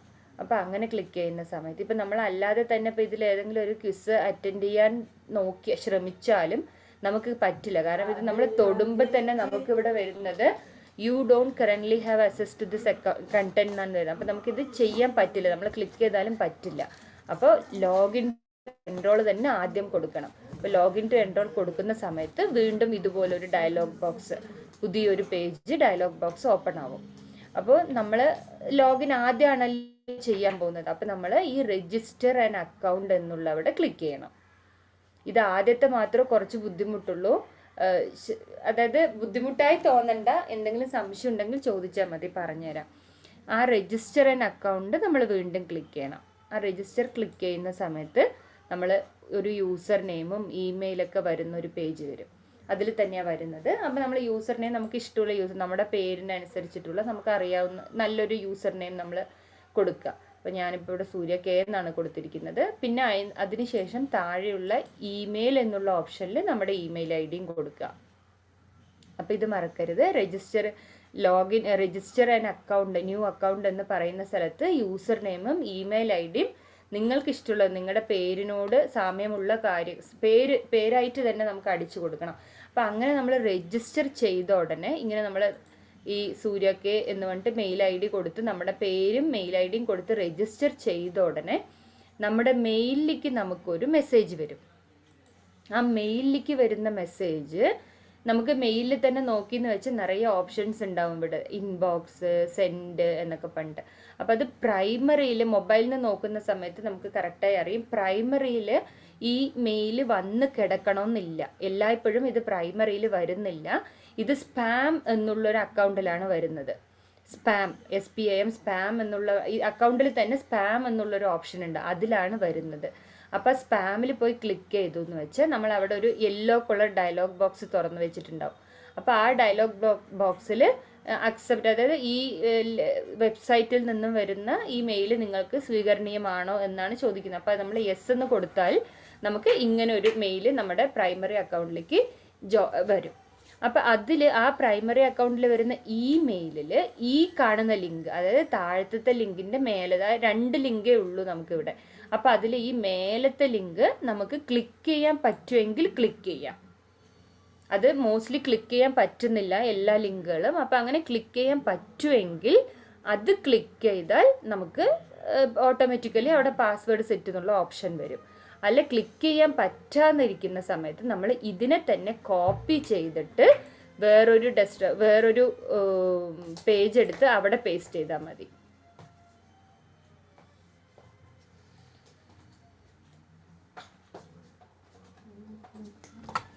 ഇവിടുത്തെ ഈ ലിങ്കിനെ തന്നെ നമ്മൾ കോപ്പി ചെയ്തിട്ട് നമ്മൾ വേറൊരു പേജ് അതെടുത്തിട്ട് ന്യൂ ടാബ് എടുത്തിട്ട് അവിടെ പേസ്റ്റ് ചെയ്യണം. അപ്പോൾ അവിടെ പേസ്റ്റ് ചെയ്യുന്ന സമയത്ത് വീണ്ടും നമുക്ക് പുതിയൊരു പേജ് ഓപ്പൺ ആവും, നമ്മുടെ പാസ്വേഡ് സെറ്റ് ചെയ്യാനുള്ള ഒരു പേജ്. ഇങ്ങനൊരു പേജാണ് അവിടെ കാണുക. ഈ പേജിൽ പോയിട്ട് നമ്മൾ പുതിയൊരു പാസ്വേഡ്, നമ്മുടെ ആ ഇമെയിൽ ID അടിക്കുന്ന സമയത്ത് പുതിയൊരു പാസ്വേഡ് അടിച്ചു കൊടുത്ത് ആ സെയിം പാസ്വേഡാണ് നമ്മൾ ഇവിടെ ഓപ്പൺ ചെയ്ത് വെച്ചിരിക്കുന്ന സ്ഥലത്ത് അടിച്ചു കൊടുക്കേണ്ടത്. ഇവിടെ കണ്ടോ ലോഗിൻ എന്ന് പറഞ്ഞിട്ടൊരു സ്ഥലമുണ്ട്, user name and email password. അപ്പോൾ അവിടെ നമ്മുടെ മെയിൽ ID അടിച്ചു കൊടുത്തിട്ട് പാസ്വേഡ് അടിച്ചു കൊടുക്കുന്ന സമയത്ത് നമുക്ക് ഓട്ടോമാറ്റിക്കലി ലോഗിൻ ആവാൻ പറ്റും. ഇതുവരെ ഇപ്പം പറഞ്ഞതിൽ എന്തെങ്കിലും സംശയം ഉണ്ടെങ്കിൽ ചോദിക്കാം, കാരണം ഇതാണ് മെയിനായിട്ട് ക്ലിയർ ആവേണ്ട കാര്യം. അതിനുശേഷം നമ്മളിപ്പോൾ ലോഗിൻ കൊടുത്തു കഴിഞ്ഞാൽ നമുക്ക് നമ്മുടെ ഹോം പേജ്, അതായത് നമ്മുടെ ക്വിസ് പേജ് ഓപ്പൺ ആവും. ഇപ്പം ഇതുവരെയും എൻറോൾമെൻറ്റ് ചെയ്യുന്ന കാര്യമാണ് കുറച്ചൊന്ന് നമ്മൾ ശ്രദ്ധിക്കേണ്ടത്. അത് കഴിഞ്ഞ് നമ്മൾ എൻറോൾ ചെയ്ത് കഴിഞ്ഞാൽ ഇങ്ങനെ ഒരു പേജ് വരും. ഈ പേജിൽ നമുക്ക് എല്ലാ ക്വിസും, നമുക്ക് 18 ക്വിസും കാണുന്നുണ്ട്. ആ 18 ക്വിസ് നമുക്ക് അറ്റൻഡ് ചെയ്യാൻ പറ്റും ഇനി. പക്ഷെ അതിന് മുൻപ് നമ്മൾ വേറൊരു കാര്യം എന്താ ചെയ്യേണ്ടതെന്ന് വെച്ചാൽ ഇവിടെ മൈ അക്കൗണ്ട് എന്ന് പറഞ്ഞിട്ടൊരു ഓപ്ഷൻ ഉണ്ട്. ഇവിടെ ഈ മൈ അക്കൗണ്ട് എന്നുള്ള ഓപ്ഷൻ നമ്മൾ ക്ലിക്ക് ചെയ്തിട്ട് അതിന്ന് നമുക്ക് നമ്മുടെ പേര് മാറ്റണം. അല്ലാന്നുണ്ടെങ്കിൽ സർട്ടിഫിക്കറ്റിൽ നമ്മുടെ പേര് കറക്റ്റായിട്ട് വരില്ല. അപ്പോൾ ഇവിടെ മൈ അക്കൗണ്ട് ക്ലിക്ക് ചെയ്യുന്ന സമയത്ത് ഇതാ ഇങ്ങനെ നമ്മുടെ അക്കൗണ്ടിൻ്റെ പേര് മാറ്റാനുള്ള എഡിറ്റ് പ്രൊഫൈൽ എന്നുള്ളൊരു ഓപ്ഷൻ വരുന്നുണ്ട്. അവിടെ നമ്മൾ പേര് മാറ്റാതിരിക്കുമ്പോൾ നമ്മുടെ സർട്ടിഫിക്കറ്റിൽ നമ്മുടെ പേരല്ലാതെ വേറെ എന്തെങ്കിലും ഒരു നമ്പേഴ്സോ അല്ലാന്നുണ്ടെങ്കിൽ വേറെ ഏതെങ്കിലും ആൽഫബറ്റോ ആയിട്ടൊക്കെ പേര് വരുന്നതായിരിക്കും. അപ്പോൾ ഇവിടെ നമ്മൾ എഡിറ്റ് പ്രൊഫൈലിൽ പോയിട്ട് എഡിറ്റ് പ്രൊഫൈൽ നമ്മൾ ക്ലിക്ക് ചെയ്യുന്ന സമയത്ത് നമുക്ക് വീണ്ടും പുതിയൊരു പേജ് ഓപ്പൺ ആവും. ഇങ്ങനെ ഒരു പേജാണ് ഓപ്പൺ ചെയ്യുക. അതിൽ ഈ അക്കൗണ്ട് ഡീറ്റെയിൽസ് ക്ലിക്ക് ചെയ്യാം, അല്ലാതെ ഈ ഏതെങ്കിലും ഒരു അക്കൗണ്ട് ഡീറ്റെയിൽസ് എന്നുള്ള പേജാണ് അവിടെ ക്ലിക്ക് ചെയ്യേണ്ടത്. വീണ്ടും ഇപ്പം നമ്മൾ ഈ മൈ അക്കൗണ്ട് എന്നുള്ള ഓപ്ഷനിൽ പോകുന്ന സമയത്ത് നമുക്ക് ഈ നമ്മുടെ പേരുള്ള അക്കൗണ്ട് വരും. അപ്പോൾ അവിടെ നമ്മൾ എഡിറ്റ് പ്രൊഫൈൽ കൊടുക്കണം. എഡിറ്റ് പ്രൊഫൈൽ കൊടുക്കുന്ന സമയത്താണ് നമുക്ക് ഈ അക്കൗണ്ട് ഡീറ്റെയിൽസ് എന്ന് വരിക. ഈ അക്കൗണ്ട് ഡീറ്റെയിൽസിൽ പോയി എന്ന് വെച്ചാൽ നമുക്ക് നമ്മുടെ ഇങ്ങനെ ഒരു പേജ് വരും. അതിൽ ഫസ്റ്റ് നെയിം, ലാസ്റ്റ് നെയിം, നമ്മൾ നമ്മുടെ സർട്ടിഫിക്കറ്റിൽ എന്ത് പേരാണോ നമുക്ക് വരേണ്ടത് ആ പേര് നമ്മളിവിടെ കൊടുക്കണം. അപ്പോൾ സൂര്യ, കുട്ടൻ, അതായത് നമ്മൾ എന്ത് പേരാണ്, അപ്പം ഞാനിവിടെ കൊടുത്തിരിക്കുന്നത് എൻ്റെ പേരാണ്. അപ്പോൾ അതുപോലെ നിങ്ങൾ ആ പേര് കൊടുത്ത് ഡീറ്റെയിൽസ് ഫില്ല് ചെയ്തതിന് ശേഷം സേവ് ചേഞ്ചസ്, ഇത് മറക്കാതെ സേവ് ചേഞ്ചസ് എന്ന് കൊടുക്കണം. അപ്പോൾ ആ സേവ് ചേഞ്ചസ് കൊടുത്തു കഴിഞ്ഞു എന്ന് വെച്ചാൽ നമ്മുടെ ഐഡിയും എല്ലാം നമുക്ക് സെറ്റായി എന്ന് പറഞ്ഞിട്ട് ഒരു ഓപ്ഷൻ വരും. അപ്പോൾ അത് ചെയ്ത് കഴിയുന്ന സമയത്ത് നമ്മൾ ലോഗിൻ ആയി ഇവിടെ. നമ്മളപ്പോൾ അങ്ങനെ ലോഗിൻ ആവുന്ന സമയത്ത് ഇനി നമുക്ക് കോഴ്സസ് എല്ലാ പരീക്ഷകൾ അറ്റൻഡ് ചെയ്യും. ഇപ്പം നമുക്ക് ഇവിടെ ഉള്ളത് ഫസ്റ്റ് ഇപ്പോൾ മലയാളം എന്ന് പറയുമ്പോൾ മലയാളം ഞാൻ അറ്റൻഡ് ചെയ്ത് കഴിഞ്ഞത് കൊണ്ട് എനിക്ക് ആ ഓപ്ഷൻ വരുന്നില്ല. ഇപ്പം നമ്മൾ ഫോർ എക്സാമ്പിൾ വേറെ ഏതെങ്കിലും ഒരു സബ്ജക്റ്റ് എടുക്കുകയാണെന്നുണ്ടെങ്കിൽ ഇപ്പോൾ തെലുങ്ക് എടുത്തു, ജസ്റ്റ് കാണിച്ചു തരാൻ വേണ്ടിയിട്ടാണ് ഇപ്പോൾ നമ്മൾ തെലുങ്ക് എടുത്തിരിക്കുന്നത്. ഇപ്പോൾ നമ്മൾ തെലുങ്ക് എടുത്ത് അറ്റൻഡ് ചെയ്യാൻ ശ്രമിക്കുമ്പോൾ നമ്മൾ ഈ 2 ഓപ്ഷൻ വരും. അങ്ങനെ ഫസ്റ്റ് തെലുങ്ക്, ഇപ്പോൾ അത് ഒരിക്കൽ കൂടെ കാണിച്ചു തരാം. നമ്മളൊരു ടെസ്റ്റ് എടുത്തിട്ട് ഇപ്പം നമുക്ക് ഇത്രയും എല്ലാ 18 ക്വിസും ഇവിടെ കാണുന്നുണ്ട്. ഇപ്പം നമ്മൾ ഒന്നാമത്തെ ക്വിസ് അറ്റൻഡ് ചെയ്യാതെ നമുക്ക് രണ്ടാമത്തെ ക്വിസ് അറ്റൻഡ് ചെയ്യാൻ പറ്റില്ല. അപ്പോൾ അതിന് നമ്മൾ ആദ്യം ഒന്നാമത്തെ ക്വിസ് ക്ലിക്ക് ചെയ്യുക. ഒന്നാമത്തെ ക്വിസ് ക്ലിക്ക് ചെയ്യുന്ന സമയത്ത് നമുക്ക് ഇങ്ങനെ ഒരു പേജാണ് കാണുക. അതിൽ ആദ്യത്തേതെന്ന് പറഞ്ഞാൽ നമ്മുടെ ലെസൺ കണ്ടന്റ്, നമ്മുടെ ബുക്കിൽ എന്താ ഉള്ളത് അതിൻ്റെ പരിവർത്തനങ്ങളും കാര്യങ്ങളൊക്കെയാണ് അവിടെ ഉണ്ടാവുക. അത് ക്ലിക്ക് ചെയ്യാതെ നെക്സ്റ്റ് ഇവിടെ ചാപ്റ്റർ 1, ഇപ്പോൾ ഇത് നമ്മുടെ മലയാളത്തിൽ ഇവിടെ കൊടുത്തിട്ടുണ്ടാവും. ഇവിടെ തെലുഗുള്ള സ്ഥലത്ത് നമ്മുടെ മലയാളം ഉണ്ടാവും. അപ്പോൾ ആ മലയാളത്തിൽ അതിൽ ക്ലിക്ക് ചെയ്യുന്ന സമയത്ത് നമുക്കിതാ നമ്മുടെ ക്വിസ് പേജ് ഓപ്പൺ ആവും. ഇങ്ങനെ ക്വിസ് പേജ് ഓപ്പൺ ആവുന്ന സ്ഥിതിക്ക് പിന്നീട് അങ്ങോട്ടെല്ലാം കറക്റ്റായിട്ട് നിങ്ങൾക്ക് സംശയം കൂടാതെ തന്നെ ചെയ്യാൻ പറ്റും. ഇപ്പോൾ സ്റ്റാർട്ട് ക്വിസ് കൊടുത്തെന്ന് വെച്ചാൽ നമ്മുടെ 10 ക്വസ്റ്റ്യൻസും വരും. അപ്പോൾ ആദ്യത്തെ ക്വസ്റ്റ്യന് 4 ഓപ്ഷൻസ് ഉണ്ട്. അപ്പോൾ അതിലിപ്പോൾ ഏതെങ്കിലും ഒന്ന് നമ്മൾ ക്ലിക്ക് ചെയ്യുകയാണെങ്കിൽ അത് കറക്റ്റ് ആണെങ്കിൽ നമുക്ക് കറക്റ്റ് എന്നുള്ള ഓപ്ഷൻ വരും. അല്ല ഇൻകറക്റ്റ് ആണെങ്കിൽ, തെറ്റാണെങ്കിൽ ഇൻകറക്റ്റ് എന്ന് ഇവിടെ തന്നെ എഴുതി കാണിക്കും. അതിൻ്റെ ഫീഡ്ബാക്ക് താഴെ കൊടുത്തിട്ടുണ്ടാവും. അപ്പോൾ നമുക്ക് അത് ഇൻകറക്റ്റ് ആണെങ്കിലും കറക്റ്റ് ആണെങ്കിലും നമുക്ക് അടുത്തതിലേക്ക് പോകാൻ പറ്റും. ഇവിടെ നിന്ന് ഇപ്പം നമ്മളിത് അറ്റൻഡ് ചെയ്യാതെ, ഈ ക്വസ്റ്റ്യൻ്റെ ആൻസർ നമുക്ക് അറിയുന്നില്ല, അതുകൊണ്ട് നമ്മളിത് അറ്റൻഡ് ചെയ്യാതെ അടുത്തതിലേക്ക് പോവാന്ന് പറഞ്ഞാൽ അതും പറ്റില്ല. കാരണം നമുക്കവിടെ ഈ ആൻസർ ചെയ്തെങ്കിൽ മാത്രമേ അടുത്തതിലേക്ക് പോകാൻ പറ്റുള്ളൂ എന്ന ഓപ്ഷനാണ് ഉള്ളത്. അപ്പോൾ നമുക്കിവിടെ അടുത്തതൊന്ന് അറ്റൻഡ് ചെയ്താൽ മാത്രമേ നമുക്ക് നെക്സ്റ്റ് വണ്ണിലേക്ക് പോകാൻ പറ്റുള്ളൂ. അപ്പോൾ ഇത് കറക്റ്റ് ആയതുകൊണ്ട് ഇവിടെ കറക്റ്റ് എന്നുള്ള ഓപ്ഷൻ വന്നു. നമുക്ക് അതിനുള്ള ഇത് പിന്നെ ഇവിടെ ഫീഡ്ബാക്കിൽ കൊടുത്തിരിക്കുന്ന ലിങ്കിൽ നമ്മൾ ക്ലിക്ക് ചെയ്യുന്ന സമയത്ത് നമുക്കതിൻ്റെ എക്സ്പ്ലനേഷൻ ഓപ്പൺ ആവും. അപ്പോൾ അതങ്ങനെ നമ്മൾ ഓരോ ക്വിസും ചെയ്തതിന് ശേഷം ഇതിൽ നമുക്ക് 80 മാർക്ക് ഉണ്ടെങ്കിൽ മാത്രമേ നമുക്ക് അടുത്ത ക്വിസിലോട്ട് പോകാൻ പറ്റുള്ളൂ. 80 മാർക്കിന് കുറവാണെങ്കിൽ നമുക്ക് വീണ്ടും ഇതിൽ റീസ്റ്റാർട്ട് ദ ക്വിസ് എന്ന് പറഞ്ഞിട്ടൊരു ഓപ്ഷൻ വരും. അപ്പോൾ റീടേക്ക് ദ ക്വിസ് എന്ന് പറഞ്ഞിട്ട് ആ റീടേക്ക് ചെയ്തു എന്ന് വെച്ച് നമുക്കത് കറക്റ്റ് 80 മാർക്കിന് മേലെ കിട്ടുവാണെങ്കിൽ അടുത്ത ക്വിസിലേക്ക് പോകാം. അല്ലാന്നുണ്ടെങ്കിൽ വീണ്ടും നമുക്കത് ബുക്ക് വായിക്കാനും ഉള്ള സമയമാണത്. അപ്പോൾ ഇങ്ങനെയാണ് ഓരോ ക്വിസും ചെയ്യുക. അപ്പോൾ അങ്ങനെ എല്ലാ ക്വിസും ചെയ്തതിന് ശേഷം നമ്മൾ 18 ക്വിസും കംപ്ലീറ്റ് ചെയ്യുന്ന പക്ഷം നമ്മുടെ നമ്മളെല്ലാം ചെയ്ത് ഇങ്ങനെ ഈ ഒരു ടിക്ക്, ഓറഞ്ച് ടിക്കും വരും, ഈ കംപ്ലീറ്റ് എന്നുള്ള ഓപ്ഷനും വരും. ഈ കംപ്ലീറ്റ് എന്നുള്ള ഓപ്ഷനിൽ ഈ സ്ക്വയർ ബോക്സിൽ കാണുന്നതാണ് നമ്മുടെ സർട്ടിഫിക്കറ്റ്. നമ്മളിപ്പോൾ അത് ക്ലിക്ക് ചെയ്യുവാണെങ്കിൽ നമ്മുടെ സർട്ടിഫിക്കറ്റ് ഓട്ടോമാറ്റിക്കലി അടുത്തൊരു വിൻഡോയിൽ ഓപ്പൺ ആവും. ഇപ്പോൾ ഇത് സർട്ടിഫിക്കറ്റ് വന്നിട്ടുണ്ട്. അപ്പോൾ ഈ സർട്ടിഫിക്കറ്റ് നമുക്ക് ഡൗൺലോഡ് ചെയ്യുകയാണെങ്കിൽ ഈ കാണുന്ന ആരോ മാർക്ക് ക്ലിക്ക് ചെയ്താൽ ഡൗൺലോഡ് ചെയ്യാൻ പറ്റും. അല്ല നിങ്ങൾ ബ്രൗസിംഗ് സെൻറ്ററിൽ പോയി പ്രിൻ്റ് എടുക്കുകയാണെങ്കിൽ ഈ പ്രിൻ്റ് എന്നുള്ള ഓപ്ഷൻ കൊടുത്താൽ നിങ്ങൾക്ക് പ്രിൻ്റ് എടുക്കാൻ പറ്റും. അപ്പോൾ നമ്മളിട്ട പേരാണ് ഇവിടെ സർട്ടിഫിക്കറ്റിൽ വരിക. നമ്മുടെ പേര് കറക്റ്റായി കൊടുത്തിട്ടില്ലെങ്കിൽ സർട്ടിഫിക്കറ്റിൽ നമ്മുടെ പേര് കറക്റ്റായി വരത്തില്ല. അപ്പോൾ ഇത്രയാണ് ക്വിസിൻ്റെ നമ്മൾ ചെയ്യാനുള്ളത്. കാരണം ഇപ്പോൾ ഗൂഗിൾ ഷീറ്റിൽ അല്ലാത്തതുകൊണ്ട് കുറച്ച് ബുദ്ധിമുട്ടുണ്ട്. അത് ഈ എൻറോൾമെൻറ്റിനുള്ള ബുദ്ധിമുട്ടാണ് കുറച്ചുള്ളത്. അപ്പോൾ എന്ത് സംശയം ഉണ്ടെങ്കിലും ഇപ്പോൾ ആരുടെ അടുത്തെങ്കിലും ചോദിച്ചാൽ മതി, നമ്മൾ ആരായാലും അത് ഹെൽപ്പ് ചെയ്യുന്നതായിരിക്കും. ഹരേ കൃഷ്ണ. പ്രഭുജി. ഹരേ കൃഷ്ണ മാതാജി. Thank you Mataji. ഹരേ കൃഷ്ണ. മനസ്സിലാവാൻ കുറച്ച് ബുദ്ധിമുട്ടുണ്ടാവുമായിരിക്കും പ്രഭുജി. പക്ഷേ എന്തെങ്കിലും സംശയം ഉണ്ടെങ്കിൽ ചോദിക്കാൻ പറഞ്ഞാൽ മതി. നമുക്ക് ഗ്രൂപ്പിലാണെങ്കിലും പ്രൈവറ്റ് ആണെങ്കിലും മെസ്സേജ് അയക്കാൻ പറഞ്ഞാൽ മതി, നമുക്ക് ഹെൽപ്പ് ചെയ്യാം. കാരണം എൻറോൾമെന്റ് കുറച്ച് ബുദ്ധിമുട്ട് തന്നെയാണ്. അപ്പൊ ഇതിപ്പോ ലൈവ് പോയിട്ടുണ്ടല്ലോ, ഈ വീഡിയോ തന്നെ അവർക്ക് കണ്ടാലും മതി. മാതാജി പറ്റെങ്കിൽ ഈ പാർട്ട് മാത്രം ഇപ്പൊ മാതാജി എക്സ്പ്ലെയിൻ ചെയ്ത് ആ പാർട്ട് മാത്രം ഒന്ന് ക്രോപ്പ് ചെയ്തിട്ട് ഇടാൻ പറ്റുമെങ്കിൽ അത് നല്ലേനും. നമ്മുടെ ഗ്രൂപ്പിൽ തന്നെ ഇടാം അല്ലേ? അതെ അതെ, എന്നാലും അവർക്ക് കുറച്ചും കൂടി മനസ്സിലാവും. Okay. Hare Krishna Prabhuji. Thank you Mataji. Hare Krishna.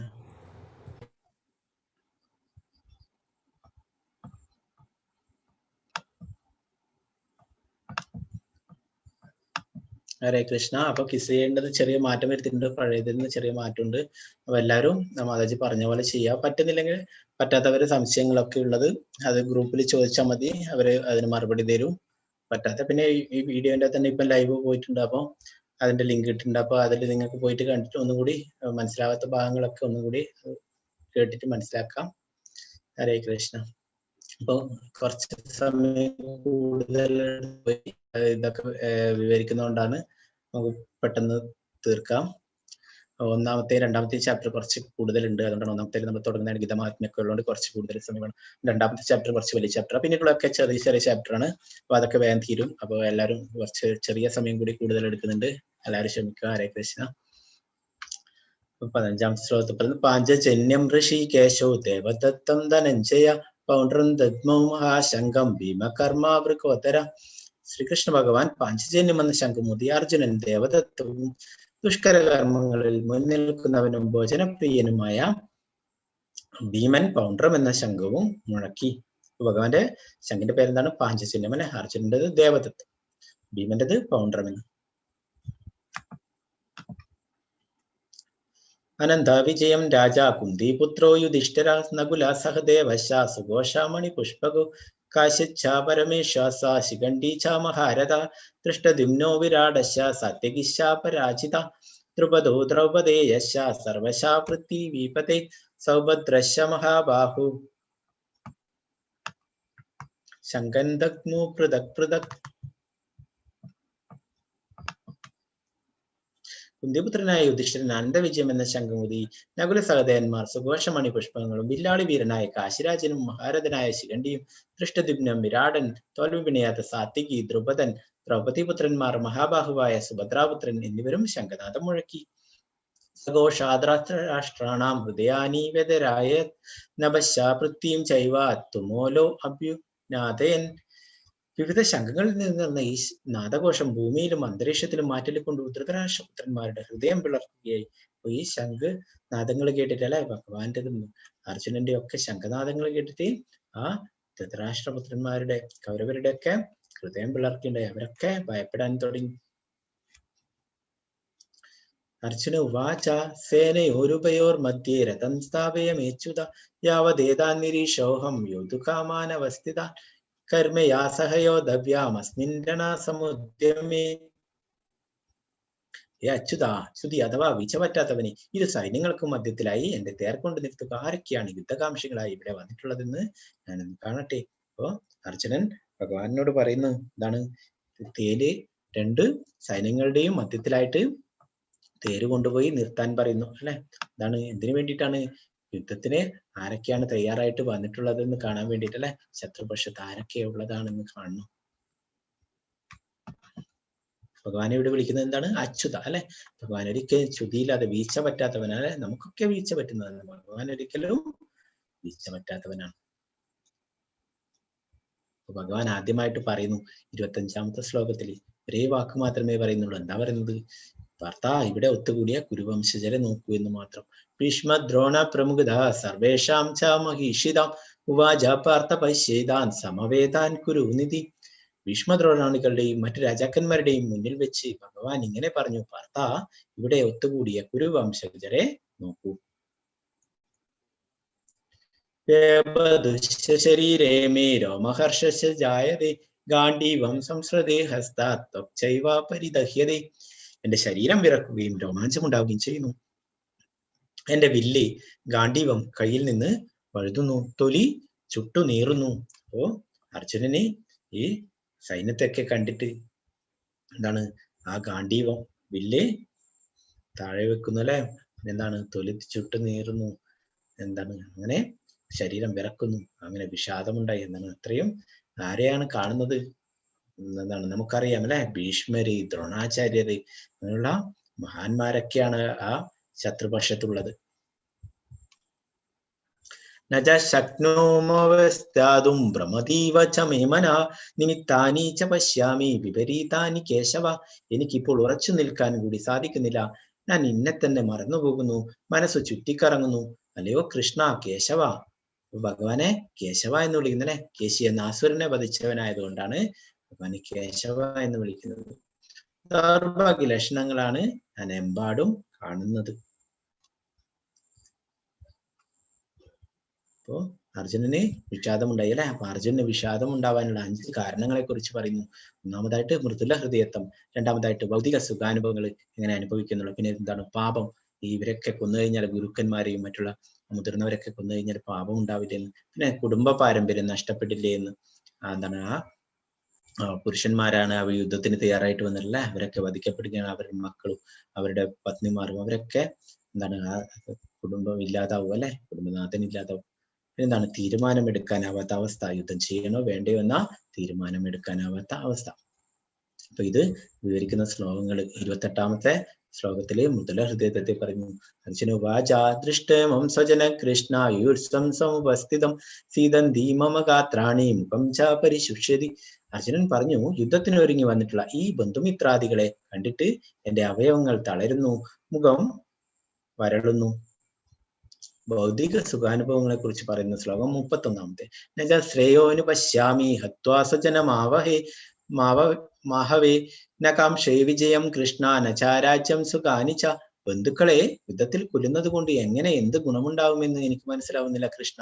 എനിക്ക് വിജയം ആവശ്യമില്ല, രാജ്യമാവട്ടെ സുഖമാവട്ടെ എനിക്ക് വേണ്ട. അപ്പോ ഭൗതിക സുഖങ്ങൾ അല്ലെ, നമുക്ക് സന്തോഷം ഉണ്ടാകുമ്പോൾ നമ്മൾ ആരുടെ കൂടെയാണ് അതൊക്കെ പങ്കിടുക?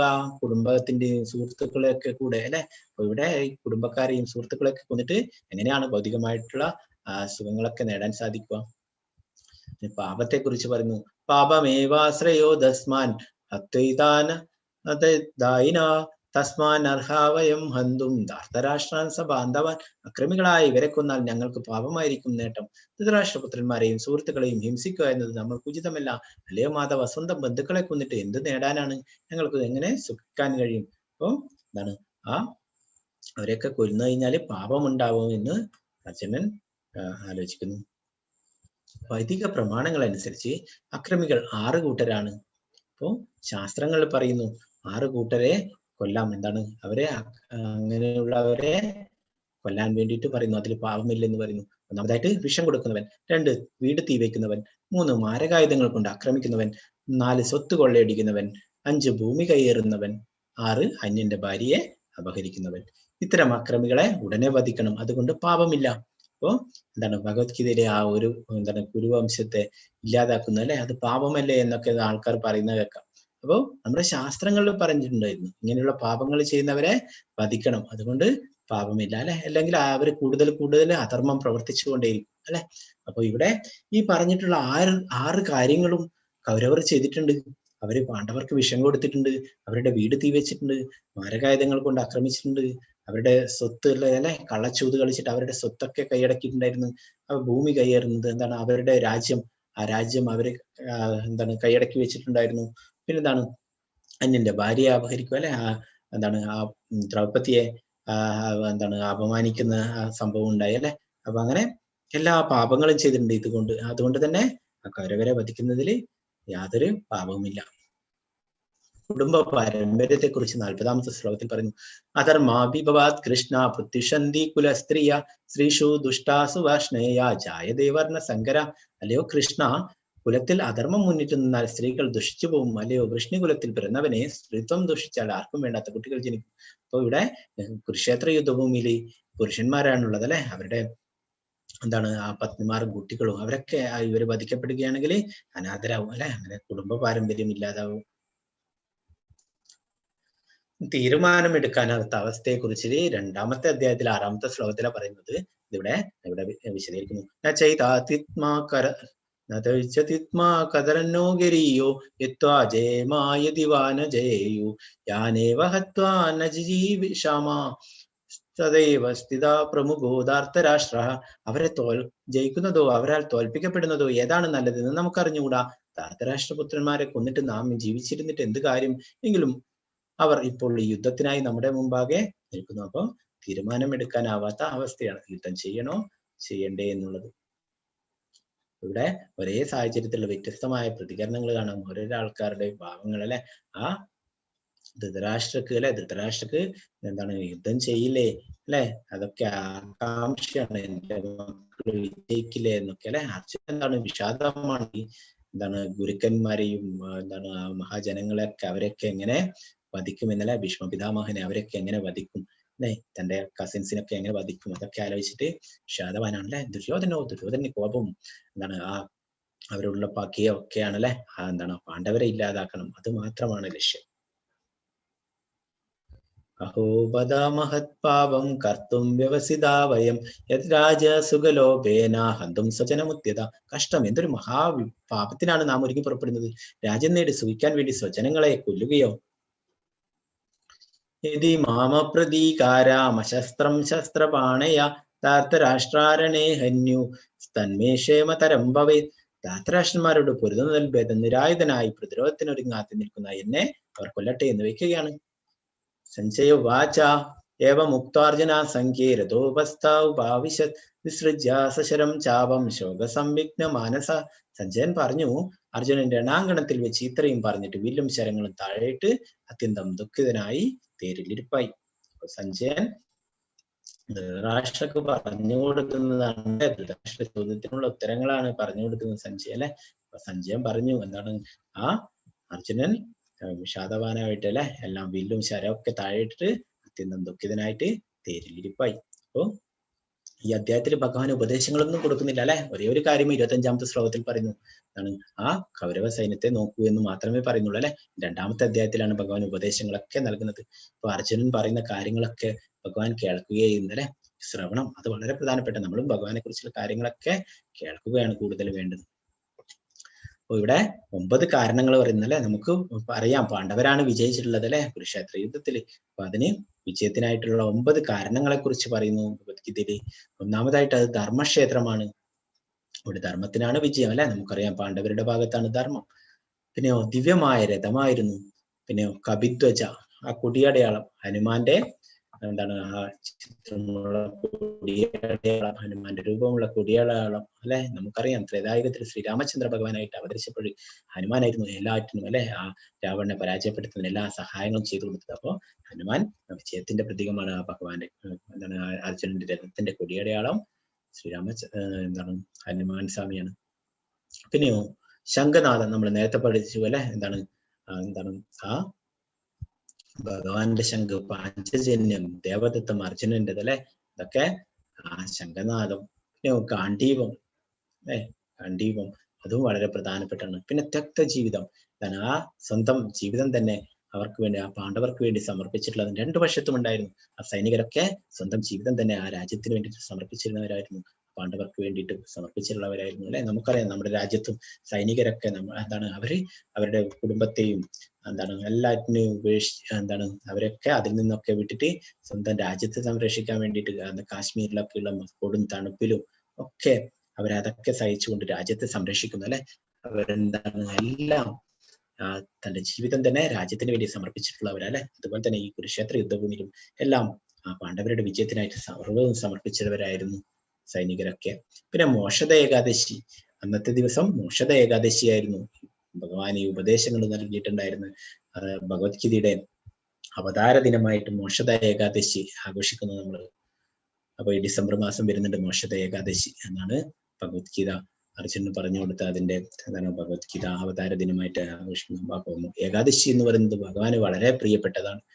അപ്പൊ ഏകാദശി ഇപ്പൊ അടുത്ത ദിവസം കഴിഞ്ഞിട്ടുണ്ടായിരുന്നു 3-ാം തീയതി, ഇനിയിപ്പോ വരുന്നുണ്ട് ഏകാദശി 17-ാം തീയതി വരുന്നുണ്ട്. അപ്പൊ പറ്റുന്നവരൊക്കെ ഏകാദശി എടുക്കുക. ഏകാദശി ഭഗവാന് ഇത്രയും പ്രിയപ്പെട്ടതാണ്. പിന്നെ ഭാഗ്യലക്ഷ്മി അല്ലെ. നമുക്കറിയാം നാരായണൻ എവിടെയുണ്ടോ അവിടെ ലക്ഷ്മി ഉണ്ട് അല്ലെ. ഭഗവാന്റെ കൂടെ എല്ലാ ഐശ്വര്യങ്ങളും ഉണ്ട്. ആ ഭഗവാന്റെ സേവകനായിട്ട് സേവനത്തിന് വേണ്ടിയിട്ട് 10,000-കണക്കിന് ലക്ഷ്മിമാരുണ്ട്. ആ ബ്രഹ്മസമിതിയിൽ തന്നെ ബ്രഹ്മാവ് തന്നെ പറയുന്നു ഭഗവാനുള്ളിടത്തൊക്കെ ലക്ഷ്മി ഉണ്ടാവും അല്ലെ.